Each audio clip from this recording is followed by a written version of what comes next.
we have plenty of time to get up and share.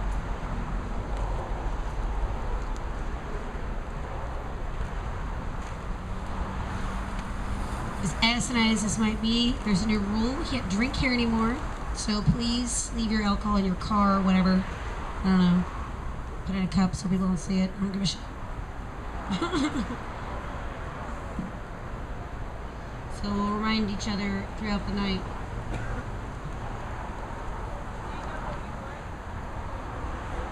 We'll start with a poem that I wrote recently, that I read last week. It's not a new one. I have a couple new ones. This is a poem that I wrote based off of a quote by Susan Clark from Jonathan Strange and Mr. Norrell. And the quote is, "Time and I have quarreled. All hours are midnight now. I had a clock and a watch, but I destroyed them both. I could not bear the way they mocked me." And this is my response to this quote. "It seems as though the mere weeks we go without speaking is longer than the years we didn't speak at all. I try not to look at the last date of our last text because I save them all in fear I may lose you again for years. And those could be our last words. But I find my fingers lingering above your names as I scroll through my phone. My heart pulls to click when I had last a sign of life from you. My disappointment is fulfilled if I dare tap your thread. My heart sinks and my demeanor sighs. I don't want to let go, I just found you again. And I know that if I let go now, my world will be none the better. Like walking through a dark cave where time cannot be told. For the light at either end is not to be seen, so time becomes endless without the sun to show me the way." Thank you.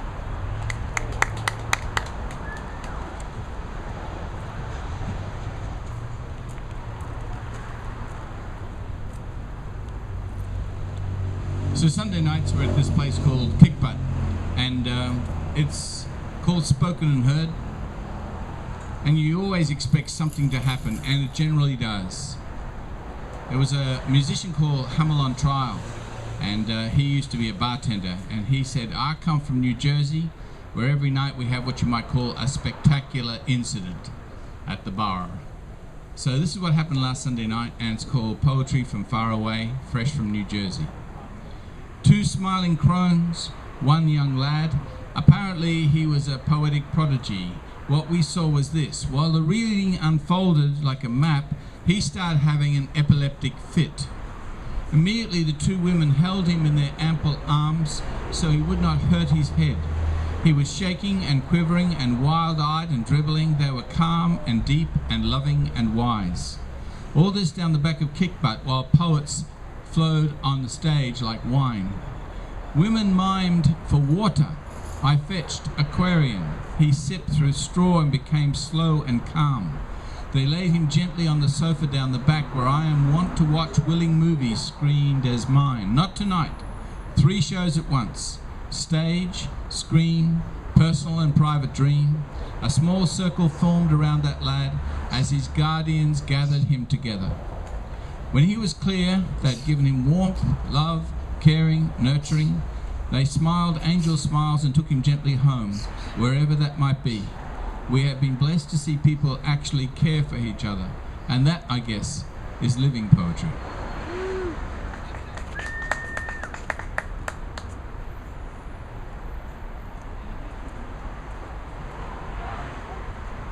Dead air, dead air, dead air. Caution, caution, caution, dead air, dead air, dead air. Is it wrong to inform a 7-year-old that there are child-eating clowns in the sewers that eat children? Especially the disobedient ones. Some people have told me that, yeah, there's something wrong with that. But I wonder, have those people ever dealt with particularly bullheaded 7-year-olds? Is it wrong to yell at children? Again, I don't think we can come up with some absolute yes or no on that subject. Because, again, I've been dealing with children, and, well, sometimes you have no choice but to yell at them. I still do believe it's wrong to hit them, though. I still do believe that it is possible to raise a child of any age or any size without ever hitting them. Now, I'm just the babysitter. I'm just Mary Poppins here.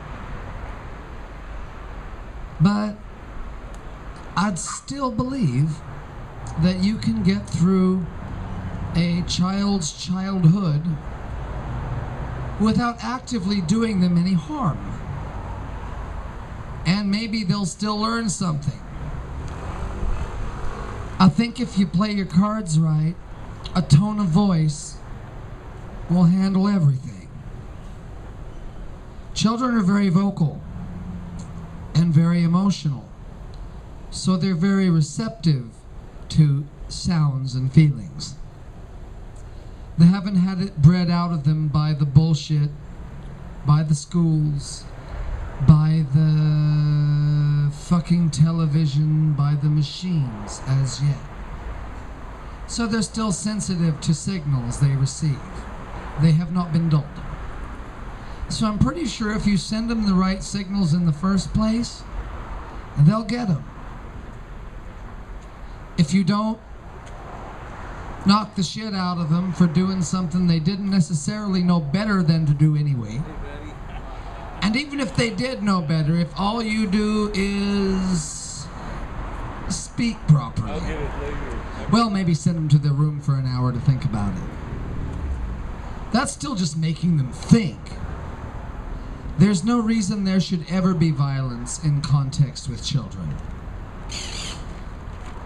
I kind of kept my mind indifferent to this subject for most of my life because I have not spent most of my life dealing with children. Only recently. But I've already kind of come to the conclusion after dealing with small children, 2 of which can't even quite speak English yet. 1 of which technically can, but still has the common sense God gave an ashtray. Either way, there is no reason you should ever have to. But there's nothing wrong with raising your voice. If the harshest thing you ever have to do is raise your voice, then you're doing well. Parenting has become a major issue to me, though I will never become a parent physically, if I can help it. But I'm a nanny now, so I have to surrogate parent 5 days a week. I gotta take care of 3 little kids. Baby shit is the foulest substance known to man. If we really want to insult our enemies, what the United States military needs to do is go offer every parent in the country 10 cents per diaper. Per soiled diaper. And then whatever country pisses us off for whatever reason next, just drop a whole load of 1 year worth of American baby shit on them motherfuckers. See, at least when a bomb goes off, there's an explosion, some devastation, and a very clean nothing left. But if you drop a year's worth of American baby shit on those motherfuckers, they'll be suffering for a while. Hear that? No shit.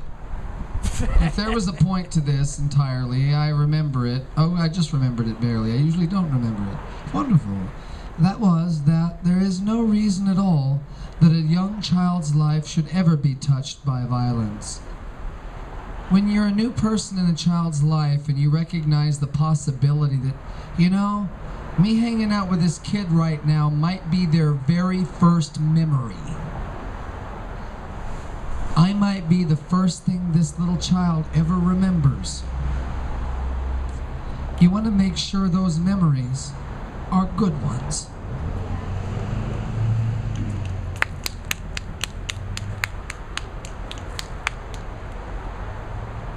Oh, look at that. I want to go ahead and get the technical news out of the way first. Get it off my chest.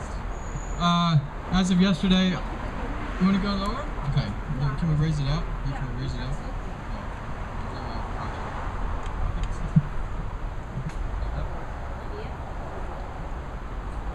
Technical business out of the way first. As of yesterday, I posted 24 poems, live recordings of William Sickwit, so they're now available online. There are now 18 live shows on the internet in video format for you to watch. I also have business cards to give away with the contact information and the website address, so if you want to take a bunch of them and hand them out to friends you know. They've all been recorded from the last couple shows, they're all online. From now on, every show I go to is going to have the show on video online, so they will go to public. Let's see what else. I think that's it. Now for the poetry. Oh yeah. I also brought like 500-600 poems to give away. I don't want any more. They're causing me irritation. If you want them, take them, distribute them, sell them. I don't care.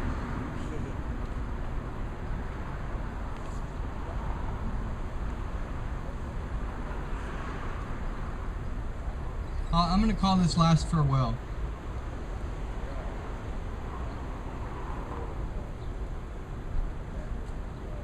Sometimes moments we have with one another can be incredibly short. Sometimes they can be a girl playing a ukulele in a coffee shop who shares her all with you. Sometimes they can be a friend, frustrated, waiting for you to arrive and you do. Sometimes they can be 15, 16 years on end. And yet, what makes them memorable is we consider those who share it with us. Oftentimes, things like this happen at a venue where we as artists think more of ourselves than our audience. Thus, the venue and the microphone gets packed away, carried away, and hauled to someplace else. The point in this is that there is always an audience, and we, as elaborate, complex, burgeoning, bubbling poets, have many springs we can draw from to tailor what we say to those around us, so that when the water rushes into them, they feel refreshed, not irritated. Is that screeching, Thom? Yeah. Oh, sorry. Okay, I'll start.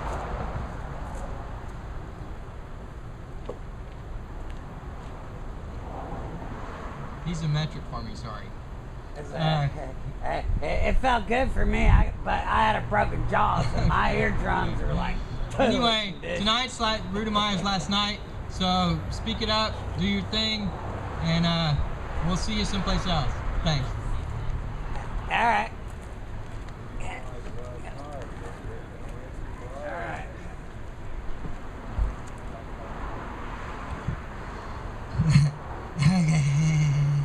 I was just told we can't smoke in the outside. So this is called the Fat Old Lady. I was snubbing out me smoke on this tree at the bus stop when a short little fat old woman approached me and said, "What are you doing to that poor tree?" I looked at her, smiled, and said, "Lady, this tree and I are friends of old. She's a bit of a masochist, so I like to give her a little rush with me smoke when I'm in town. And I'd watch my mouth if I were you, 'cause she'll beat your ass for calling her poor. I've seen her do it before." The old lady went home, got drunk on an empty stomach, and woke up the next morning in the county jail where she belonged.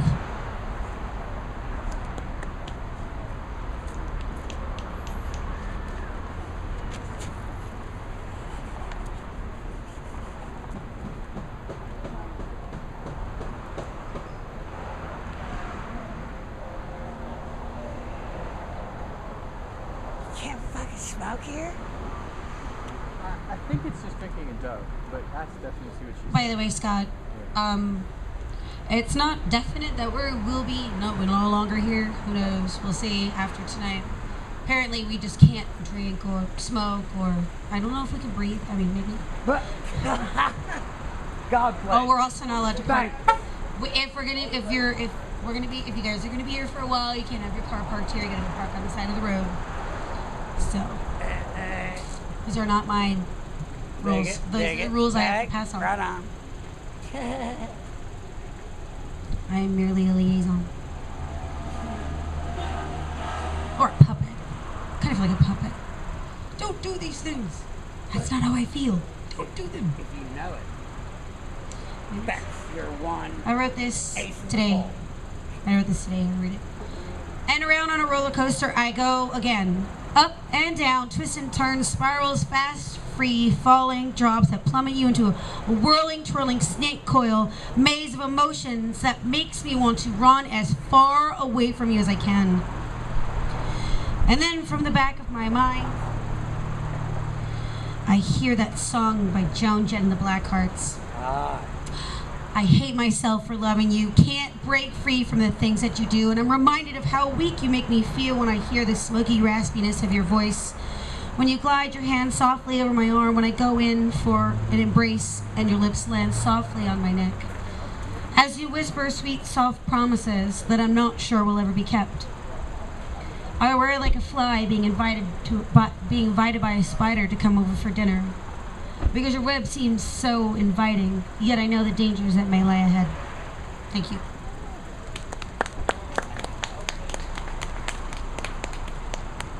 First class.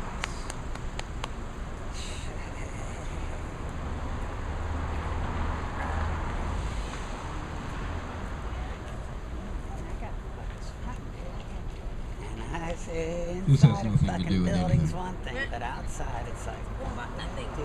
What are you fucking kidding me? Well, it's not about nothing. It's turning into fucking Nazi Tiny, Germany. tiny hearts and voices scream so loud, or it could be a quiet roar. We're plucking spider webs and dancing in the dewdrop showers. A beauty I feel I don't deserve when careworn the body and raw the nerve that questions the sanity of world and self, how rich in poverty when poor in wealth. The wonder is not lost upon me, and I dare not lay hands upon such precious illusions, because I may close my eyes and they will disappear before my heart heals itself enough to appreciate them for what they are, and not how they may serve me. For if selfish my purpose, then may fate preserve me. I bend, but I'm not broken, my deepest desires and fears unspoken. My bark much worse than my bite, pure love has been ruined by spite, darkness defined by night, and I sit back and I pray for my tears to bring me back to the light. You're on, brother.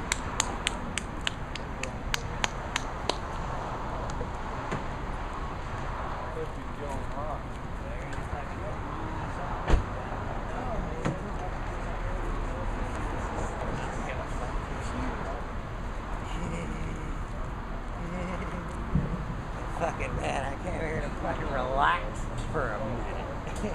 Yeah. If I can't do that here, that's alright. I reckon that's why I haven't been here for 6 months.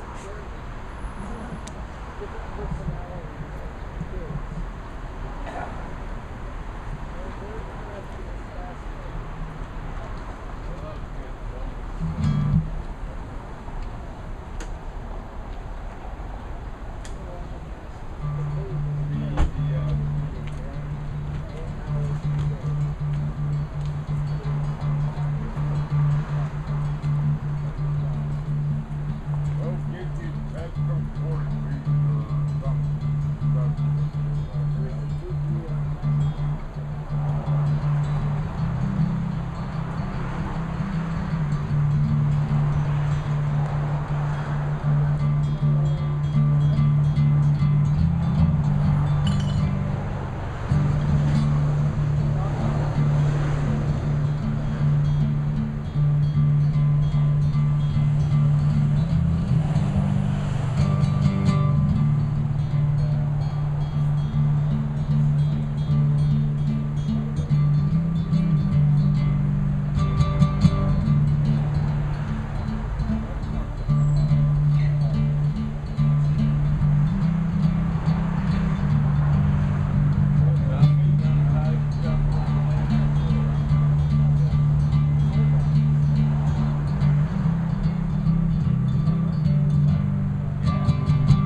I like movies. Hi. I like big screen movies, 3D movies, HD movies. I like movies at the widescreen, Technicolor. I like movies with ideas, which are very rare. Particularly I like Avatar and Prometheus recently. And the problem is they're prophetic because they're telling us what's going to happen next. They're going to go up in a spaceship and they're going to mine the asteroids, right? Years ago, you may remember they had an idea to solve the global warming, tow the icebergs down to Saudi Arabia, towing icebergs, right? Yeah. Okay, Yeah. so the idea of going up in a spaceship for a start, using all that rock fuel, and then bringing back all those heavy metals back to Earth, I think that's a brilliant idea, Yeah. and it won't happen. Yeah, because it's too smart. Exactly. Too intelligent. This is called mining asteroids 2013. Imagination is widescreen when it comes to recycling dreams. Moon has been seen as a mining camp ever since we orbited around its gravity. Mars was red when we went searching for metals. We left a camera there, remember? Plans to privatize space travel are subsidized via your taxes. Suborbital flight is now a reality, as is a space station for docking. Cost is the only factor. Rare earths abound in space. Meteors drop in with them, but not with the depth and possibilities of asteroids. We have exhausted frack-mined Earth. We seek new frontiers to plunder. Tomorrowland is so Walt Disney, like Star Trek and Star Wars franchises. Dig this, you are paying for exploration so a few might take a one-way trip to Mars. Moon looks so close at night. Stars call us, astrologers, astronomers, astronauts. The truth is still out there. Hey, Thom, you know what movie I like that represents? Fifth Element. It is so not weird to be Xavier free. It is weird. You know what I did? I slept all day the first day without him. Recovery. I was like, oh look, my son's away in Arizona for vacation. I'm gonna sleep, and I did. all Where day. is that? I woke up Where's he at in Arizona?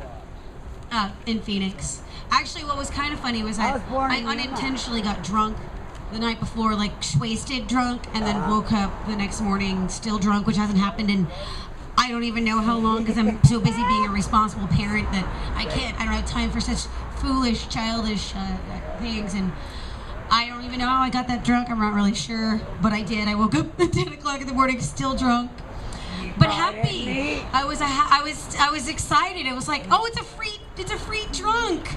I didn't have to work at it. I just woke up and I was drunk. This is great. I didn't have to put any money into it, and it was completely free. I stayed a night with a friend, and I went to my apartment, and one of my best girls was sleeping on the couch. I woke up, her and I went on a little adventure. I was drunk at 10 o'clock in the morning, walking around my neighborhood. I was like, wow, I feel like I'm 16 again or something. This is crazy. And I've been drinking Boone's Farm all night or something. Who knows? But that was my my first unchild adventure. I'd been free from him for one day. Yeah, well, you know. No longer. I needed to relax a little bit, I guess. My friends who had to help me home drunk thought it was hilarious. I was like, oh, I'm so embarrassed. Like, dude, no, you were white girl wasted. It was really funny. It's totally okay. I was probably going around telling everybody I love them and hugging and kissing them. Wow. Which is what I usually do when I'm super drunk. And Happy drunk. yeah, I love everybody. I'm like, oh, I love you so much. You know, you're one of my best friends. I just love you so much. I love you, man. I'm sure that's what I did. As everybody's like holding me up. Just sit down, Steph. Gravity works, woman. Yeah, sit down, Steph. No. Oh, she's falling over. Hold on. Catch her. Put her in the chair with the arms. All right, she's fine. Who's gonna carry her? She weighs like 2 pounds. We can throw her over the shoulder. It's fine. At least that's easy, yeah. Right. I would rather get wasted with you and have to carry you than anyone else. True. I kind of want to be carried around a wheelbarrow. I think that would be fun. It's never happened to me. All right, anyways, I'm going to read a poem. This has nothing to do with it. From a book that Thom gave me called Riata. and the book was published in the winter of 1969 to 1970, and this is from Austin. It's Texas Student Publications. I didn't get to read. I think that's from UT. So this is a bunch of students who compiled their work, Right on. put it in a little magazine, did a little book, I know, right. and I'm gonna, yeah, me too. So this is a poem that I really liked. It's called The Mariner's Wife. The poet who wrote it is called Jim Langdon. Old, encrusted by the sea, knobs of knuckle pounding at the door of ocean, skin like scales weighing the wind of wisdom, schools of fishes, currents, salty in that not so silent knowledge. Oh, squally fish, wife, wife, as loud as any gale, screw-minded as any sailor, coarse as any crab. Your pincher nose is sharp enough to take the claws off any man, and what you have together is not children. And when you screw, do you both come from flaming foam rolled in thunder like the sea?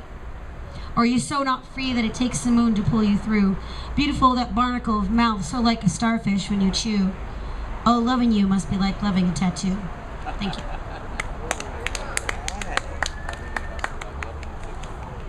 Hey, Marcy, what year is that? 69, of course. Great year. I knew it. I could Yeah. tell by the fucking cover, man. So there were 4 venues on Sunday, 4 venues. It started off at 3 o'clock with Hot Mamas, and 4 o'clock was, what was it? Austin Writers Roulette, and 5 o'clock was Counterculture Cafe, and 7 o'clock was Spoken and Heard at Kick Butt. So this is one for the new venue, which is called Counterculture Cafe, and it's really, really good. Ajari, yeah, he's done great. What he said, I want one where people actually communicate with each other rather than withdraw from communication. And I thought, wow, why? Why should we communicate? Why don't we just get drunk and get depressed? Yeah. Go into our little shells. Go into our little shells. Shells of Little pity shells. pot misery. That's right, yeah. Pity pot, yeah. It's just, anyway, I digress. This is called the Bayou Tapestry. Folk arts define us: quilting, singing, knitting, guillotines. Heads roll into a basket hand-woven. We separate only when we forget that we are part of tribe, clan, family, life. And when sun, moon and stars challenge us, we make new maps for explorations. Relationships sink, we rise to affirm the mirrors of reflection in new waters. Ajari gathered us Sundays in a small circle at the Counterculture Cafe. He who had inspired others from Atlanta to Phoenix enjoyed the welcome he received in Austin because he was heard. The stroke that announced a tumor on his brain was small enough to allow him to be affirmed by all others. All we could do was to share his desire for small circles to define our poetic possibilities. Even mosquitoes sneezed. Freedom of speech with angel wings. Sing in the shower. Circles are forming and affirming light in dark times. You are always more than past strokes of art, spirit, soul, and mind. Free poem. Who wants it? I already got it done. I know you got it. Yeah. I already got that, so I should ask for it. All right.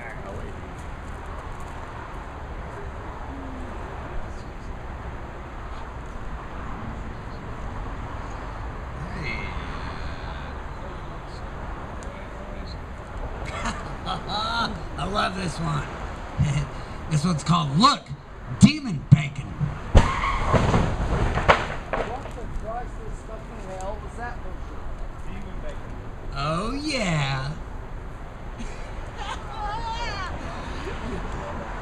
Thankfully, nobody was hurt. This is what happens when you're not mindful. Bob, is your man okay? I sure wish Michelle would come back. Oh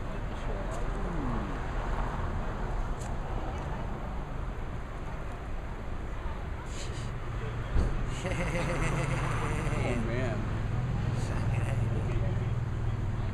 Hey, it's just a fucking slight fender bender.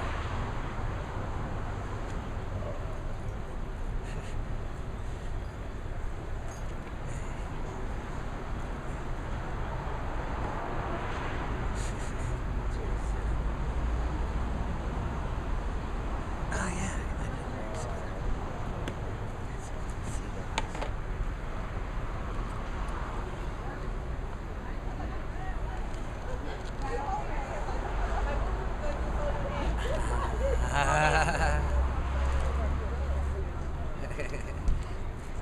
are they gonna exchange insurance information?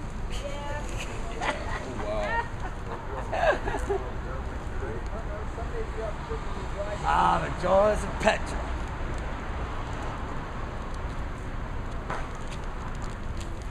I hate to say it, but and I've had 5 cars in my life and I never did touch it in an accident. Praise God. Yeah. I mean, what bullshit was that? Someone shouldn't be driving.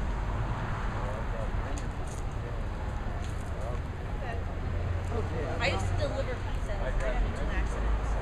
One was my fault.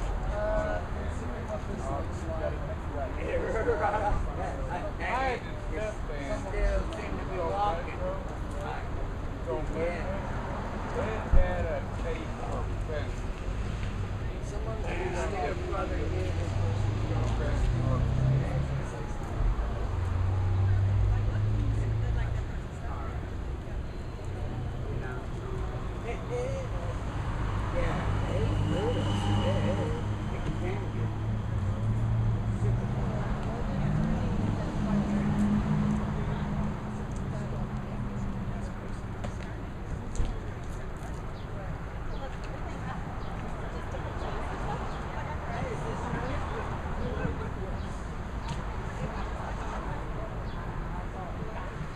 We're technically not supposed to be having drinking here.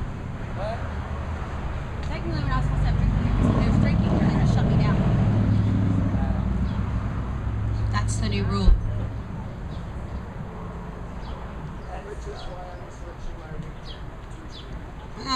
Whatever.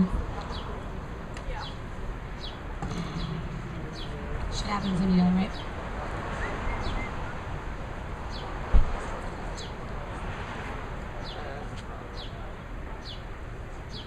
Dude, I'll buy it.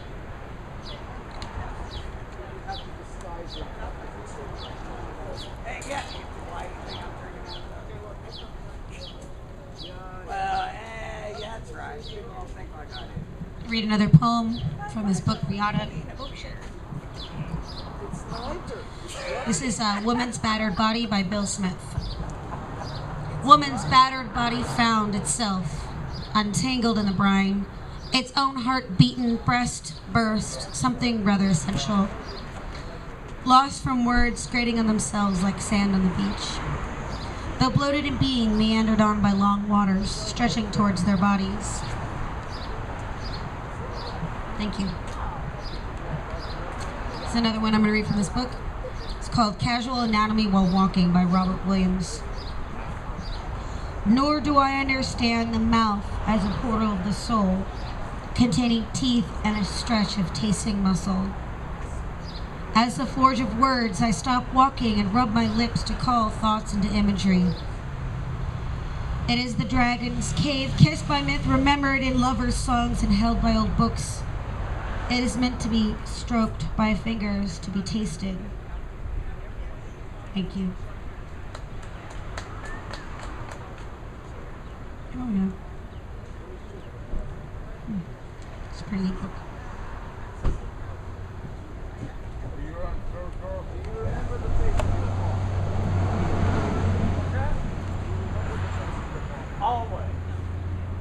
Just gonna kind of read a couple poems while we're figuring all this out. Oh, I gotta bring my bag. Barefoot child walking around.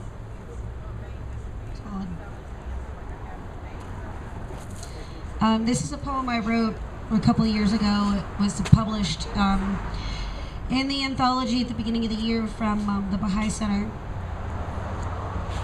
He tears at my flesh like a starving vampire, ripping to shreds my pink skin, leaving gashes soon to be scars. Screaming in my face so close I can smell the hate on his breath. I try to run, but he comes at me like a madman, ripping more and more of my flesh, trying to get at my heart, trying to expose the red beating life force within me. He wants to rip it out of my chest. With every scream, with every finger wrapped around my throat, he tells me he loves me. Trying to get at my heart, aching to expose the red beating life force within me. Using words of love, twisted, turned, marred, confused to break me down. Those words, those sweet singing songs of sunshine, happiness, and flowers, those words are lies. Just telling me them, trying to get at my soul, yearning to expose a child hiding within my heart. But you will never see her. Thank you.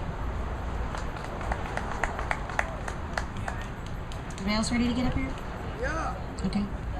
Don't talk shit about car accidents. No. Okay.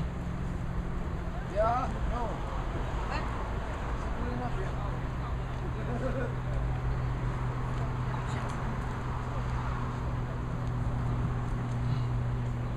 No, what I'm going to sing is some random bullshit I wrote a few years ago. Because I have it on my mind for some fucking reason today. It's about 3 different women. And it's just called She. She brings on the winter by burning sage when she celebrates Halloween.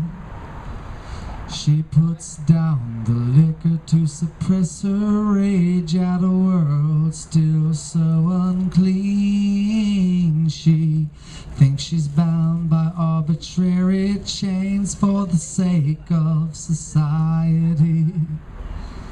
But deep down she doesn't deny she's strange. And deep down she's a lazy bee. She spins around shadows to hide her flame that burns like a midnight moon. She lives in a vision of a perfect age experience too soon. She keeps her promises to herself. What she can really do, she won't say. She's got a lover she doesn't know in a world not far away. She feeds the passion of her crimson blaze on Christian soldiers' meat. There ain't many things she won't do, and very few she won't eat. She believes in correction, severe penalties for abuse. For she's a harbinger of the law, and ignorance is no excuse.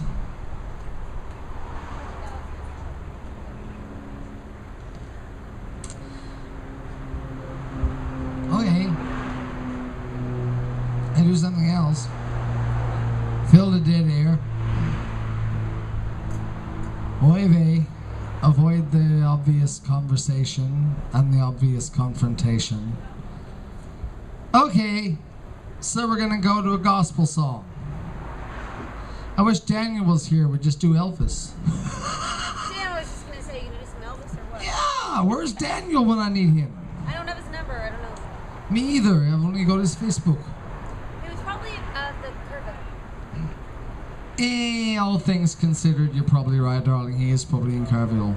No, they probably came back today. Dex got back yesterday. Yeah, okay, anyway.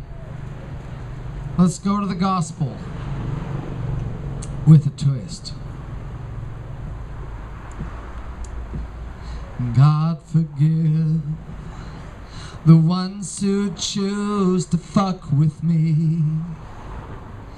God forgive the folks who should know better. God forgive the lawyers who don't know the law. Is more about the spirit than the letter. God forgive the vampires and psychopaths. God forgive the politicians for their faults. So before I send them right on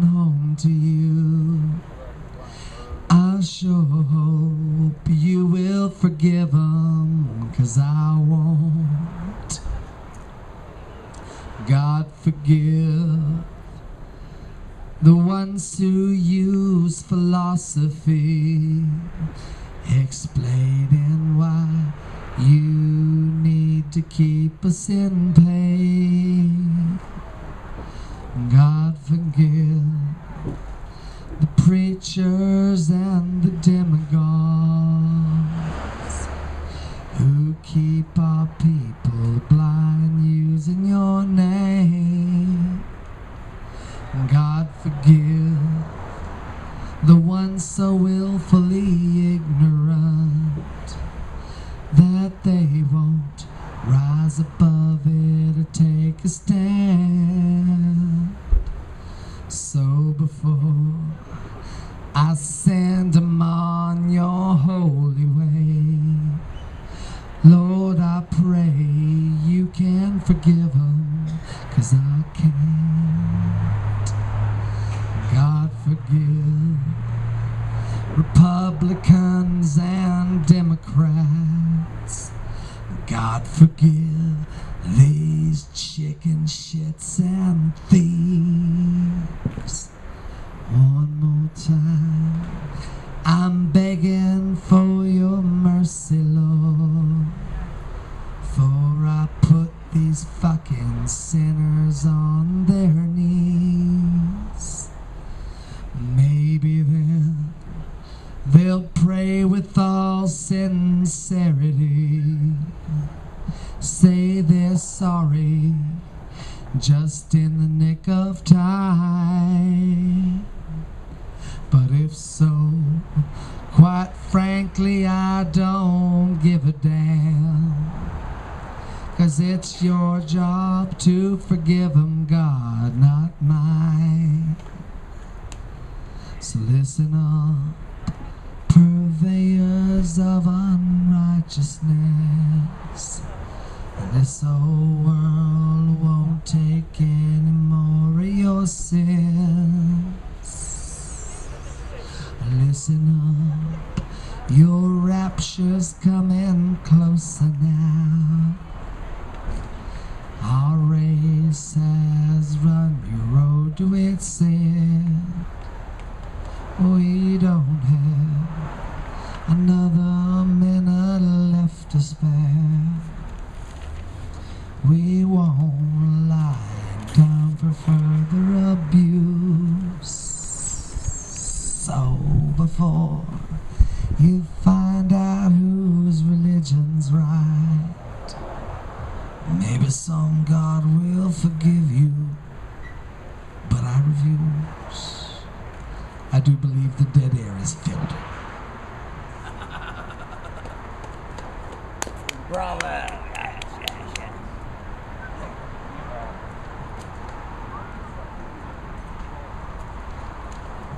Anyone see that high drama? Amazing, wasn't it? You think you're just going to have a little quiet poetry reading, just a bit of poetry, and nothing's going to happen. It's going to be so cool. Underneath the trees next to Bolden Creek, nice people. That's my friend, my friend. So this is it's my birthday on Friday, and I had happy birthday, Gemini. That's really, really good. Happy birthday, Gemini. It's also Flag Day. It's also the Queen's birthday, Queen Elizabeth II. It's important in Australia. It's very important in Australia. You know, salute the Queen. I know. You don't do that here, apparently. Anyway, so here we go. God save the Queen. Okay, escape attempts. Since cave age, man has tried to escape aging. Woman too via cosmetics operations.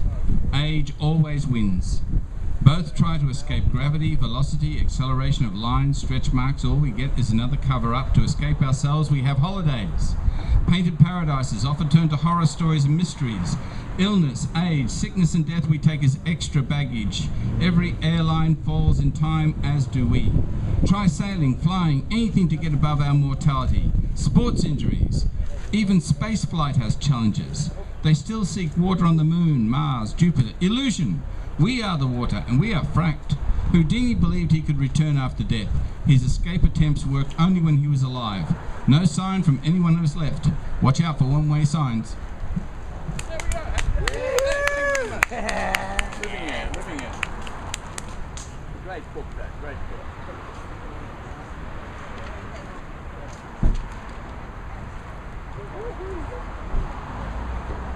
I'm bringing that book Sunday if you're going to be at Hot Mama's. Thom was just up here. Thom, world poet, spirit Thom.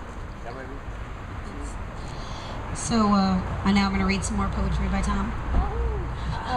It's come from Thom's new book called Taylor Swift and Me.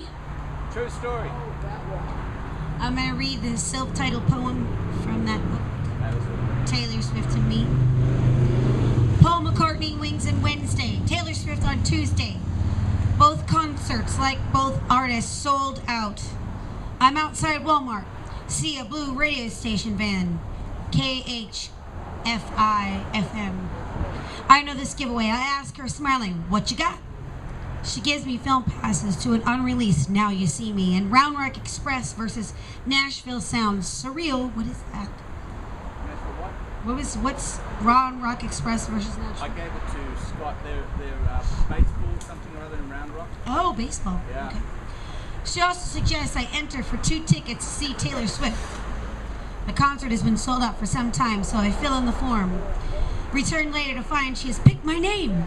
Now I have 2 passes to see an artist of a generation my children's children is familiar with.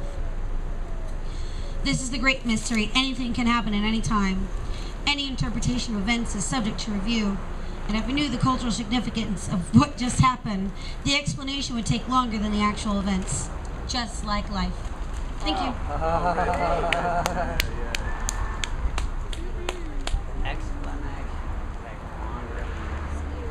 Oh, you got that. You got that right. Oh yeah. All right, let's take a deep breath, shall we? Thank you. Let's take another one.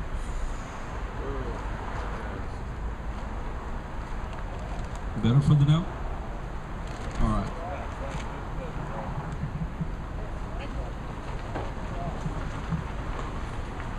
So sometimes you start flipping through a book, a gift, and books are the most wonderful gifts. Yes. And currently I'm reading the only Shakespearean play that I've ever seen performed, The Tempest, which is one of the last plays that William Shakespeare wrote. I was fortunate enough to actually see a version of The Tempest called the Tempest Project, which kind of had a steampunk twist to it, and changed a few things up. Made some of the male characters female, including Prospero and Caliban, who was played by a wonderful actress named Emily Kennedy, and the most winsome and sweetest portrayal of Ariel, who is Prospero's spirit servant. She was played by you are the truly Shakespearean wonderful actress master. named Cece Barone. So anyway, I'm flipping through a book, and I'm reading the actual play, but I'm absent-mindedly flipping through the book to see what else is going on. There are like all kinds of annotations and commentaries and things like that, and I come across this soliloquy from Act 5 when Prospero puts aside his art, sets Ariel free, and he and his daughter are on the way back to Milan to regain the throne. And something kind of struck me about this particular passage. There were just a few things in mind.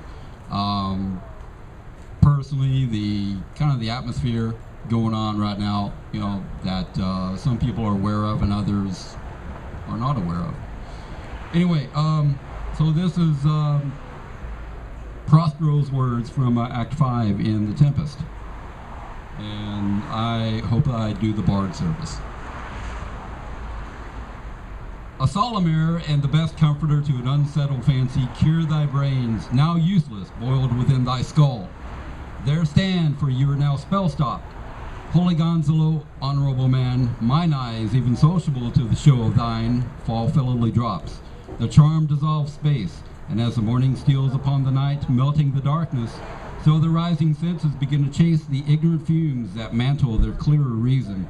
O good Gonzalo, my true preserver and a loyal sir to him thou followest, I will pay thy graces home, both in word and deed. Most cruelly didst thou, Alonso, use me and my daughter. Thy brother was a furtherer in the act. Thou'rt pinched for it now, Sebastian. Flesh and blood, you, brother mine, that entertained ambition, expelled remorse and nature. Who with Sebastian, whose inward pinches therefore are most strong, would here have killed your king. I do forgive thee, unnatural though thou art. Their understanding begins to swell, and the approaching tide will shortly fill the reasonable shores that now lie foul and muddy. Not one of them that yet looks on me, or would know me. Ariel, fetch me the hat and rapier in my cell. I will discase me, and myself present, as I was sometime Milan. Quickly, spirit, thou shalt ere long be free. Bravo! I'm so glad you know that, dude. That's awesome. Oddly enough, I have to follow it with what preceded it. The speech that precedes that exact session, because that's the end of Act 5, Scene 1. Here's the beginning of Act 5, Scene 1. Ye elves, brooks, standing lakes and groves, and ye that on the sands with printless foot do chase the ebbing Neptune, and do fly him when he comes back. You demi-puppets that by moonshine do the green sow ringlets make, whereof the ewe not bites. And ye whose pastime is to make midnight mushrooms, to rejoice and hear the solemn curfew, by whose aid, weak masters though ye be, I have bedimmed the noontide sun, called forth the mutinous winds, and twixt the green sea and the azure vault set roaring war. By the dread rattling thunder have I given fire, and rifted Jove's stout oak with his own bolt. By the strong-based promontory have I made shake, and by the spurs plucked up the pine and cedar graves. At my command have waked their sleepers, oped, and let 'em forth by my so potent art. But this rough magic, I hear a doer. And when I have required some heavenly music, which even now I do, to work mine end upon their senses that this airy charm is for, I'll break my staff, bury it, certain fathoms in the earth, and deeper than did ever plummet sound, I'll drown my book. Hell yeah, dude. The closest I ever got to Francis Bacon and eggs was the English Cafe, where we do poetry Saturday night. Shadrach is one of the main protagonists there, a musician, magnificent media person, outsourced by IBM, etc. But I digress. Shakespeare, right? Sonnet 23. Let me not to the marriage of true minds admit impediment. Love is not love that alters as an alteration finds, or bends with a remover to remove. No, is a never fixed mark that shines on tempest, is never torn, is the star to every wanderer's bark, whose height's unknown, although its death be taken.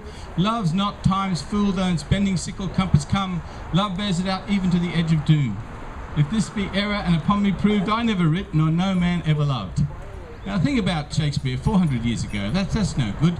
We have to bring it up to date. So I wrote one for Shakespeare at Fukushima, okay? My mistress' eyes are radioactive. Her food chain is contaminated. She scrubs the vegetables, won't drink the milk, and is wary of the local water. Yet all she does is half a life. It would last much longer than this poem. My mistress glows because she knows it's all of us at Fukushima. Happy days, made in Japan. Did you want to read that? You going to read the how? Sure. Come on. Well, she's going to read. Oh, This will be her first time ever. this is wonderful. Yes, it is. Allen Ginsberg's greatest work, and many people who are older than us have seen him perform this while he was with us, is how. Four-letter word meaning please do. And here is the future reading the past. Allen Ginsberg's how. Awesome. Yeah. Oh my lord. Yeah. YOLO. Really? Wonderful. Hi, I'm Hanna, and this is my first time doing this. And so, as you know, I'm going to read an excerpt from Allen Ginsberg's How from the very beginning. I saw the best minds of my generation destroyed by madness, starving, hysterical, naked, dragging themselves through the Negro streets at dawn looking for an angry fix. Angel-headed hipsters burning for the ancient heavenly connection to the starry dynamo in the machinery of night, who poverty and tatters and hollow-eyed and high sat up smoking in the supernatural darkness of cold water flats floating across the tops of cities, contemplating jazz, who bared their brains to heaven, under the L and saw Mohammedan angels staggering on tenement roofs, illuminated, who passed through universities with radiant, cool eyes, hallucinating Arkansas and Blake-like tragedy among the scholars of war, who were expelled from the academies and crazy and publishing obscene odes on the windows of the skull, who cowered in unshaven rooms in underwear, burning their money in wastebaskets and listening to the terror through the wall, who got busted in their pubic beards returning through Laredo with a belt of marijuana for New York, who ate fire in paint hotels or drank turpentine in Paradise Alley, death or purgatoried their torsos night after night.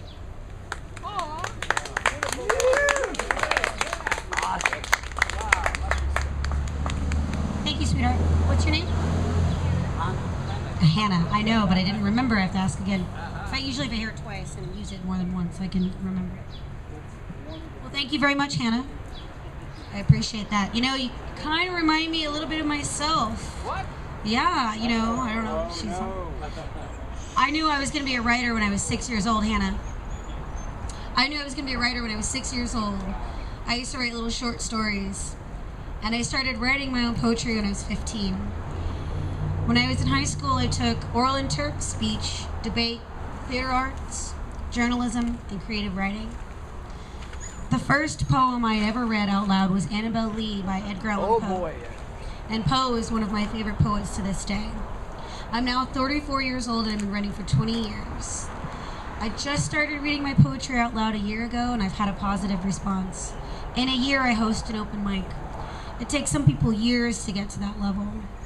So don't ever stop reading and don't ever stop writing. Obviously, you have a passion and you're young enough to fuel it, so don't let it go. I have over 300 poems just laying about. So don't give it up, hon. So when I wrote a couple of years ago.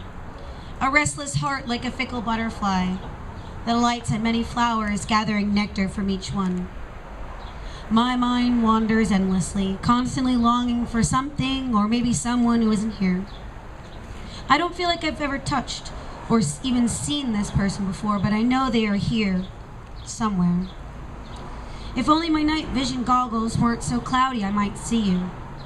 It's like I keep catching glimpses of you, like pieces of your soul was lost in other people. It's like the last time we saw each other, you were scattered into a million pieces like stars in the sky, and maybe I will never see the whole you again. I constantly search for you, the whole you, not just these pieces. Maybe you're hiding behind some mask, behind some wall, behind someone else, I don't know, but what I do know is I am an empty void without you. A hungry soul waiting to be filled. And as I get older and the longer I wait and the more I write about you, the more impatient I become. I'm beginning to believe you are just not there. Did I brush up against you somewhere, but just not see you? Not look deep enough into your heart, just passed you by like a fleeting train. Thank you.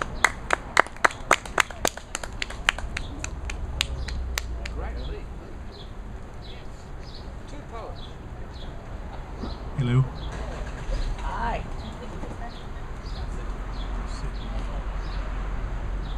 Too kind. My name is Jim. and this poem is called Interrupted. How the hell did I get here? You appeared, you sobbed, you apologized, and requested help. You said we weren't ready for this. You listened to heated, floated questions, irrational threats followed by subdued responses. You seemed to be saying, can't we just get past this and do something? Quick? Well, the quick had already taken place. You seemed to be enjoying yourself. You knew you weren't the only one. You shot me a filthy look when asked if you could do it alone, or take one of your girlfriends. You should be with me, was all you said. Your words were a solid kick to the head. You bristled with contempt when I complained about the rapture. Your silence was swallowing, deafening, and created the birth of a new shame. How the hell did I get here? I drove us. Then we walked to the room of wait. The white walls were wheezing in and out as they tried to catch their breath. We heard muffled, closed screams behind the faded white doors.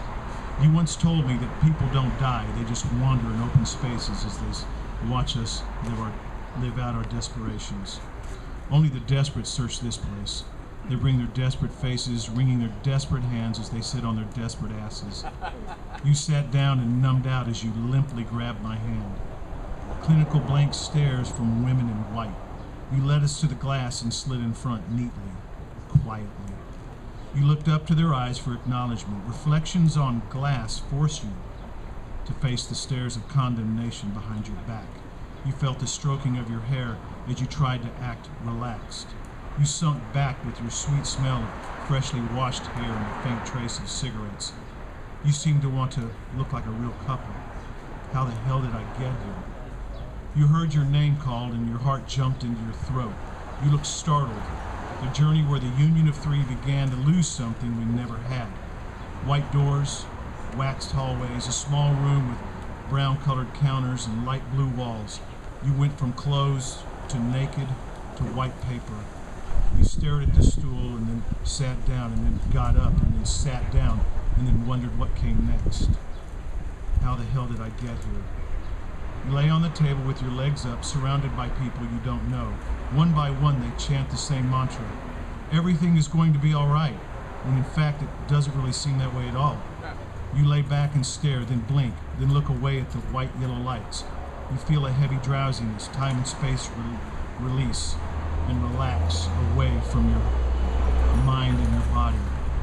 Your forehead seems to separate from your face, blurry to grainy to black. How the hell did I get here? You came through the door. Your face looked drawn and your hair was tossed and careless. Your clothes did not seem to fit as well. You opened the door and a huge rush of cool air filled your face and hair while tickling your ears.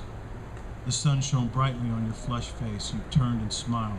You walked to the car, got in, and turned the radio on. The car filled with music and everything floated away for now. How the hell did I get here? And somewhere in my mind, I meet Frida Kahlo, and we jump in bed together. We talk to each other and decide to keep our babies. Frida looks at me and knows what I've gone through, even though I can't turn to face it for now. We melt into my dreams and stand on a huge green and black web. A rush of cool air hits us, lifts us, and then drops us into a primordial conscious where the me ceases to exist. My mind is clear, and yet not clear to view. Our smiles have aged through the years, and now we are gone, replaced. Dios mío.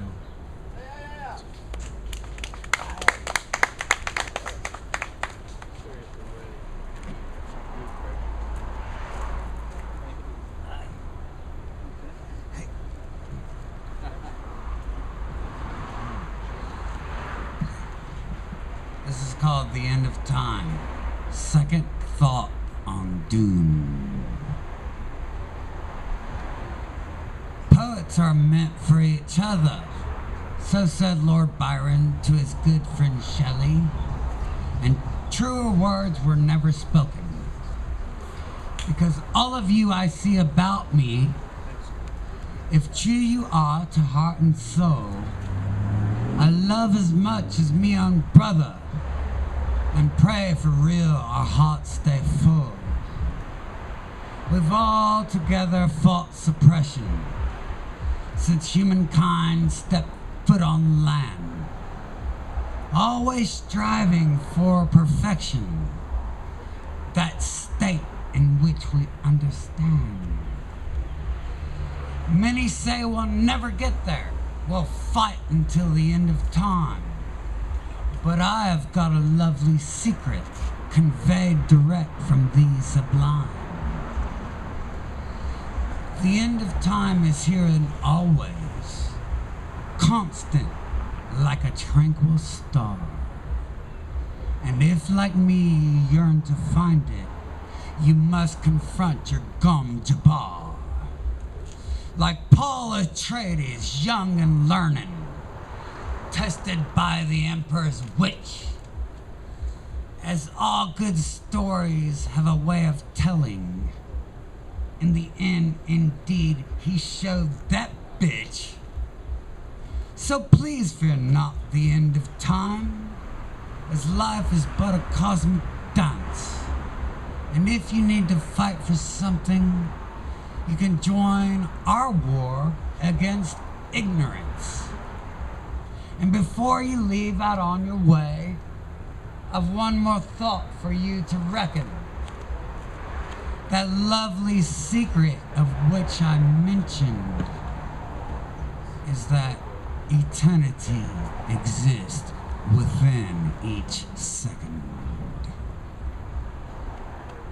Thank you.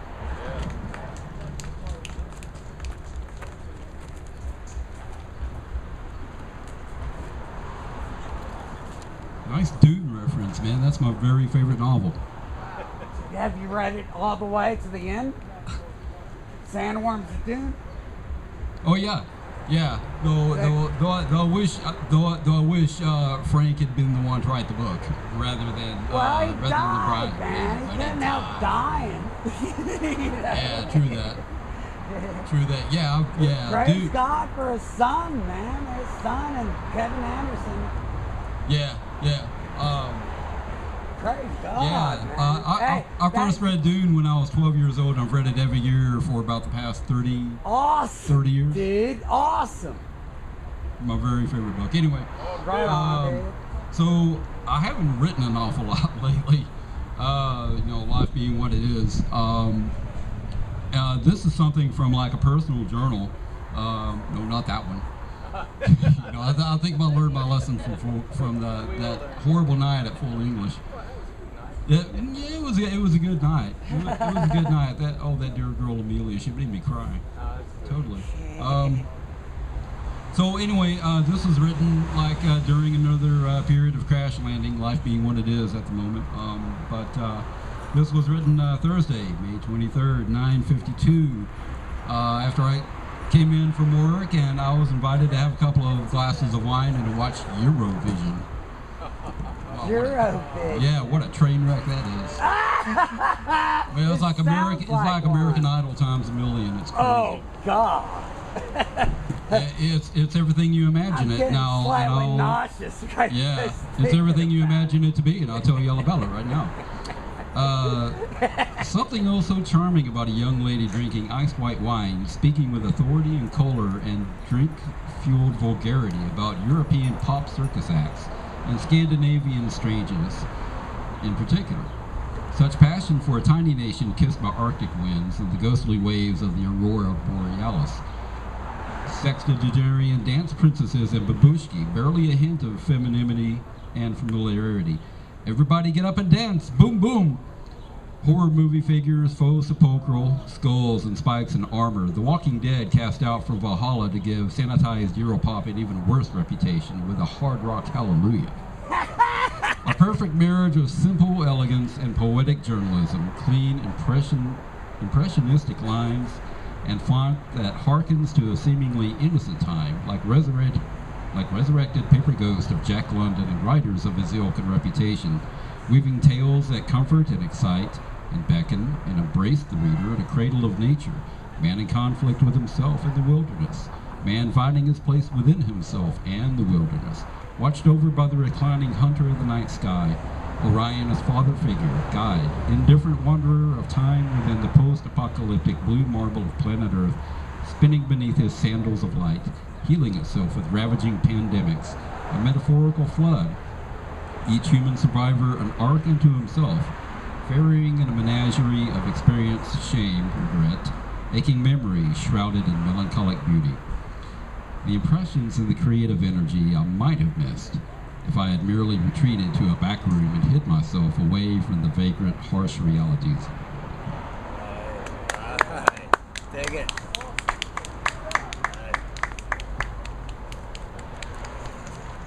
And that was a segue into another favorite book of mine, Dog Stars, by Peter Ellis. I ain't read that one. Yeah, it just came out last year. It's, Oh, yeah? I think it's available in trade paperback. Dog Star? The Dog Stars. It's The Dog beautiful. Stars. It's Okay. beautiful. Right on. The best part about getting out of the game when the coaches get out of the game is you get to come back in again.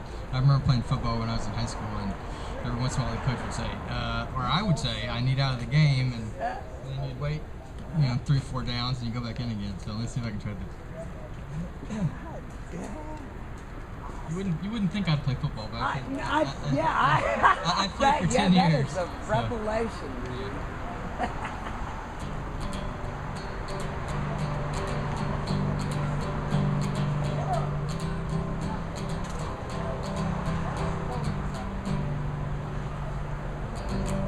Needs to go faster.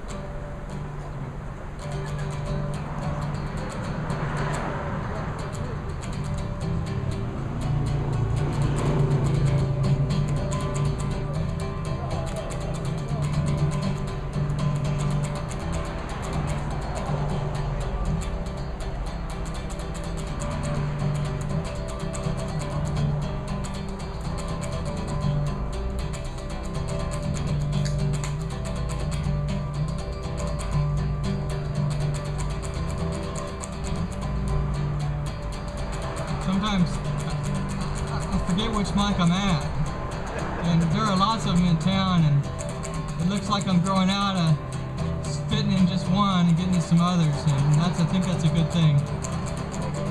The more I go to, the more other people's voices get heard, the more poem gets free, and the more the world gets to see what we're doing.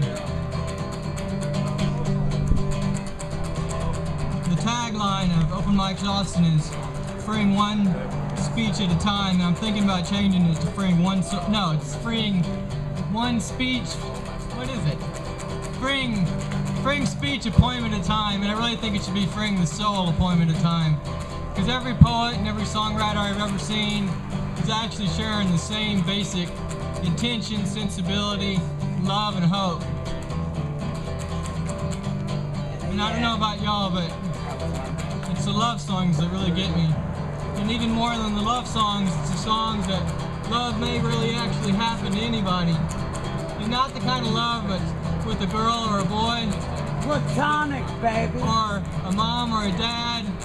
But the kind of love with life itself. It says, the sun's gonna come up tomorrow. And the sun's up today, even more importantly. And this is the one we're living in. And this is the one, thank the powers that be, we get to share with people. It's pretty lonely being in a house all by yourself or in a world all by yourself. But when you can come outside, share a little of your heart, a little of your soul with somebody, more power to you. Anybody who shared with me, I want to thank now. Thank you now for sharing.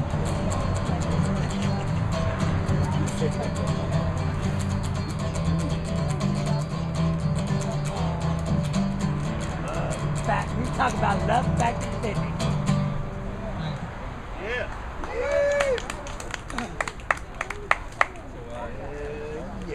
Yeah.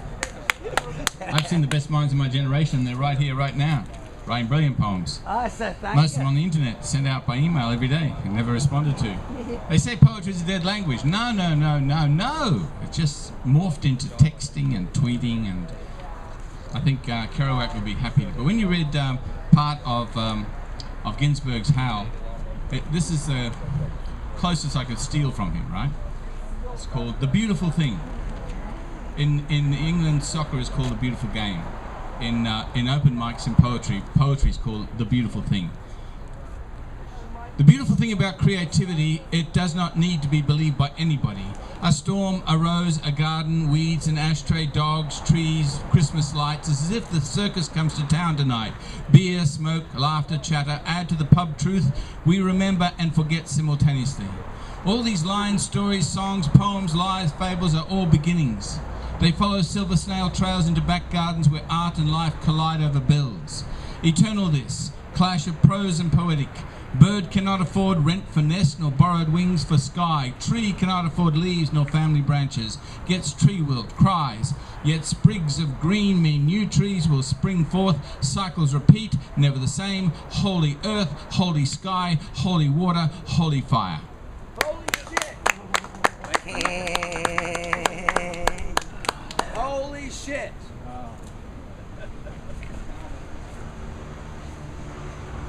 Sweetie, it really delights my soul that you chose to use Howl tonight. That's a difficult poem to do because the words in it, no matter how many times you've read it, are still highly unpredictable. It's written in almost a different language that still sounds enough like English. Now, at the moment, I'm just going to babble some Hamlet. How all occasions do inform against me and spur my dull revenge. What is a man if his chief good be but to sleep and feed a beast? No more. Sure he that made us with such large discourse looking before and after gave us not that capability and godlike reason to fasten us unused. Now whether it be bestial oblivion, or some craven scruple of thinking too precisely upon the event, a thought which quartered hath but one part wisdom, and ever 3 parts coward, I do not know why yet I live to say, this thing's to do, sith I have cause, and will, and strength, and means to do it. Examples gross as earth exhort me. Witness this army of such mass and charge, led by a delicate and tender prince whose spirit with divine ambition puffed, makes mouths at the invisible event, exposing what is mortal to all that fortune, death, and danger dare, even for an eggshell. Rightly, to be great, is not to stir without great argument, but greatly to find quarrel in a straw, when honour's at the stake. How stand I then, that have a father killed, a mother stained, excitements of my reason and my blood, and let all sit, while to my shame I see the imminent deaths of 20,000 men, who for a fantasy and trick of fame go to their graves like beds, fight for a plot whereon the numbers cannot try the cause, which is not tomb enough nor continent to hide the slain. Oh, from this time forth, my thoughts be bloody, or be nothing worth.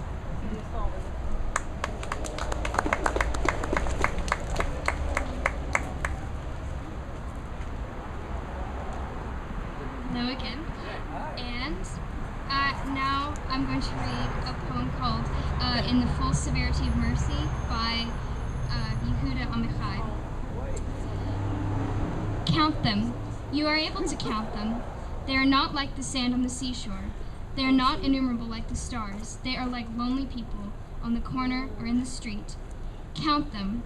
See them seeing the sky through ruined houses. Go out through the stones and come back. What will you come back to?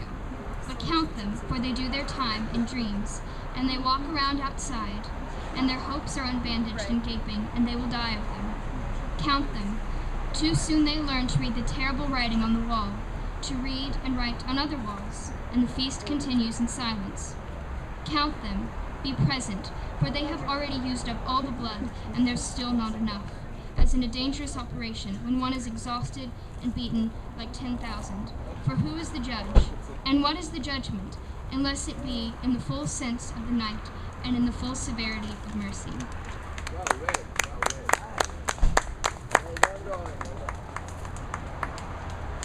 Thanks again, Hannah. Somebody missing their glasses.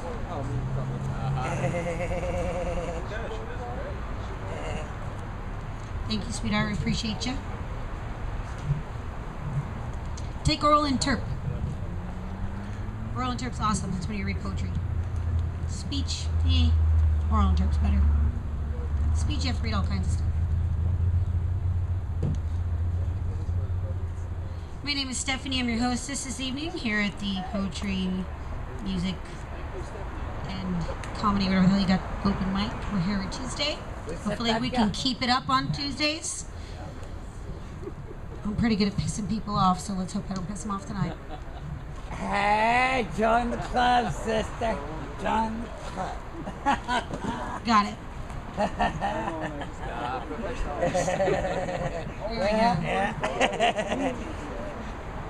All right, here we go. I don't understand why people get so pissed off about the truth. Got it.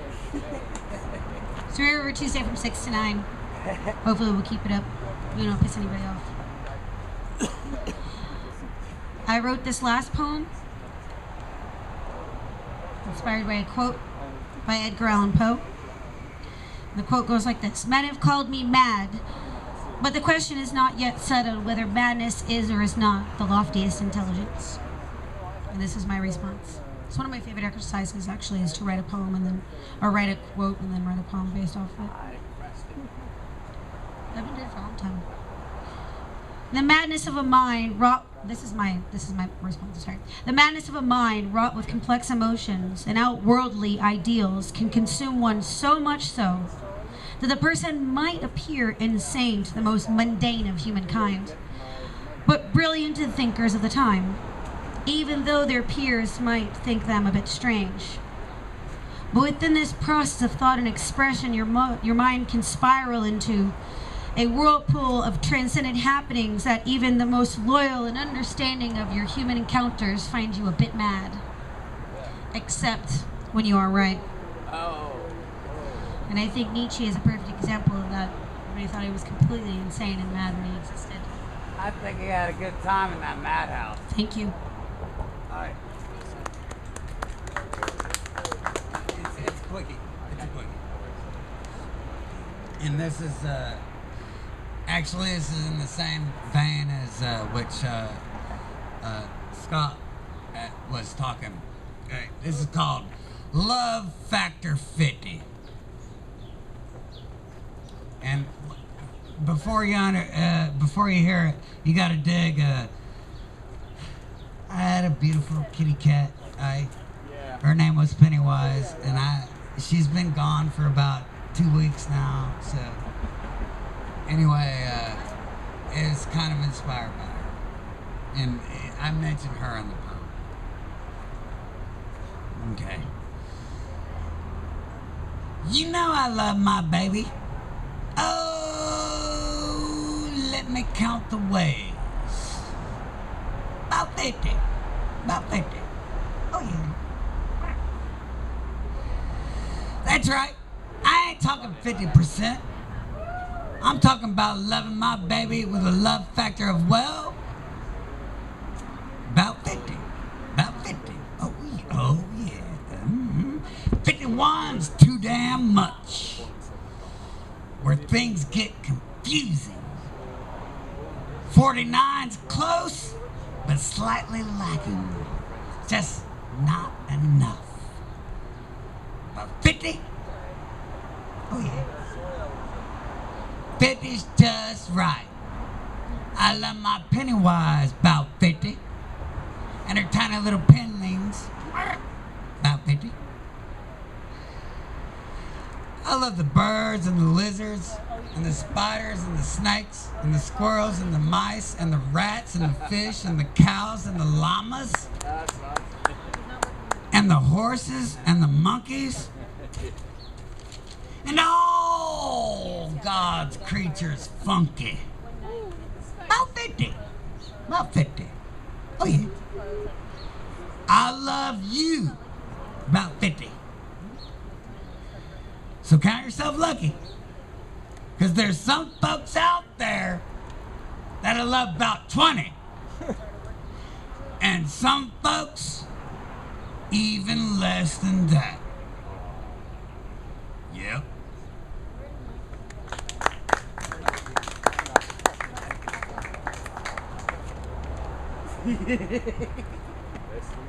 Alright. You know what I'm talking about. It's called Do I Save This Dance? Do I pretend to understand everything that you say?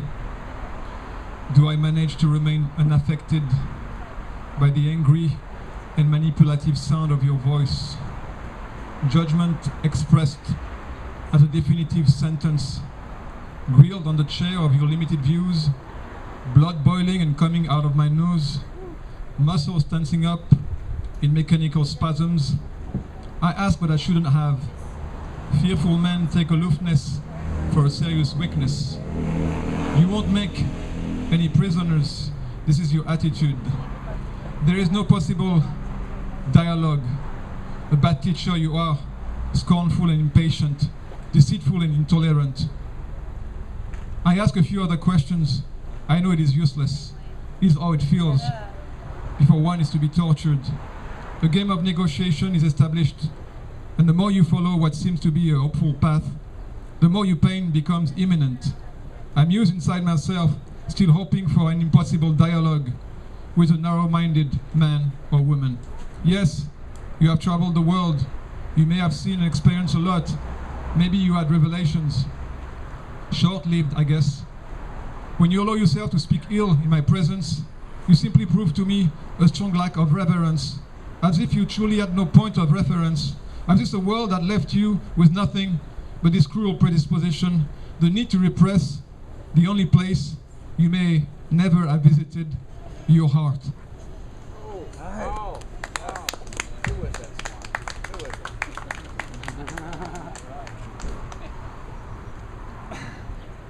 That was wonderful, Sam, who says, don't take anything personally, not even death. But it's hard, So, as I said, I was born, and I like to celebrate it sometimes, other times I like to pretend it never happened, because, you know. I asked Mum, I said, Mum, astrologically speaking, what time was I born? She said, don't ask me, I was busy at the time. So I said, around about what time? And she said, I think it was around about, between 6 and 7 on the 14th of June. I said, Mum, didn't you know? You were the one that did it. She said, I didn't do it, I just had to deal with it. And ever since then, poetry. Returning to my origins.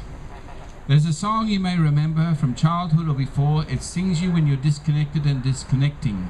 It affirms where you came from and where you really are, as well as where you may be heading. It is specific to each of us. For some, Gaelic Celtic roots haunt dream-singing evenings. Others, native France, Edith Piaf's Little Sparrow. Some are of indigenous origins, know seasons in their skin, aware of sacredness, connectedness of all living beings. May have to seek totems through vision quests, return to sweat lodge and pipe ceremonies, sacred the search. Each one faces all directions. What you do now tonight will find your future in. Go to cleansing sweat or smoke of shared pipe. What is most sacred is the search to find out who you really are, from where you've been, and which direction will find your future, waiting, returning you to origins.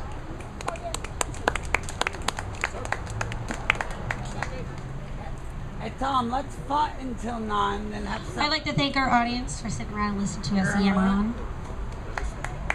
Poetry isn't as popular as it used to be, I believe.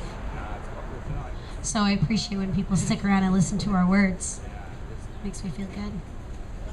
We don't want our words to die. Then all communication ends. It's a recent one I wrote. As he dives into the bottle again, Swan dives down the neck of a gentleman's friend, Jack as he is called sometimes. He hits the caramel brown liquid with a loud splash. As he embraces the sweet nectar on his lips, he begins to drown on the poisonous drink. Sinking in the ocean of bad choices, he grasps for a hand to save him, tries to force his own head above the liquid, but it consumes him once again. His quiet, precious repose cut short by the rapture of a drinkable death certificate. Thank you.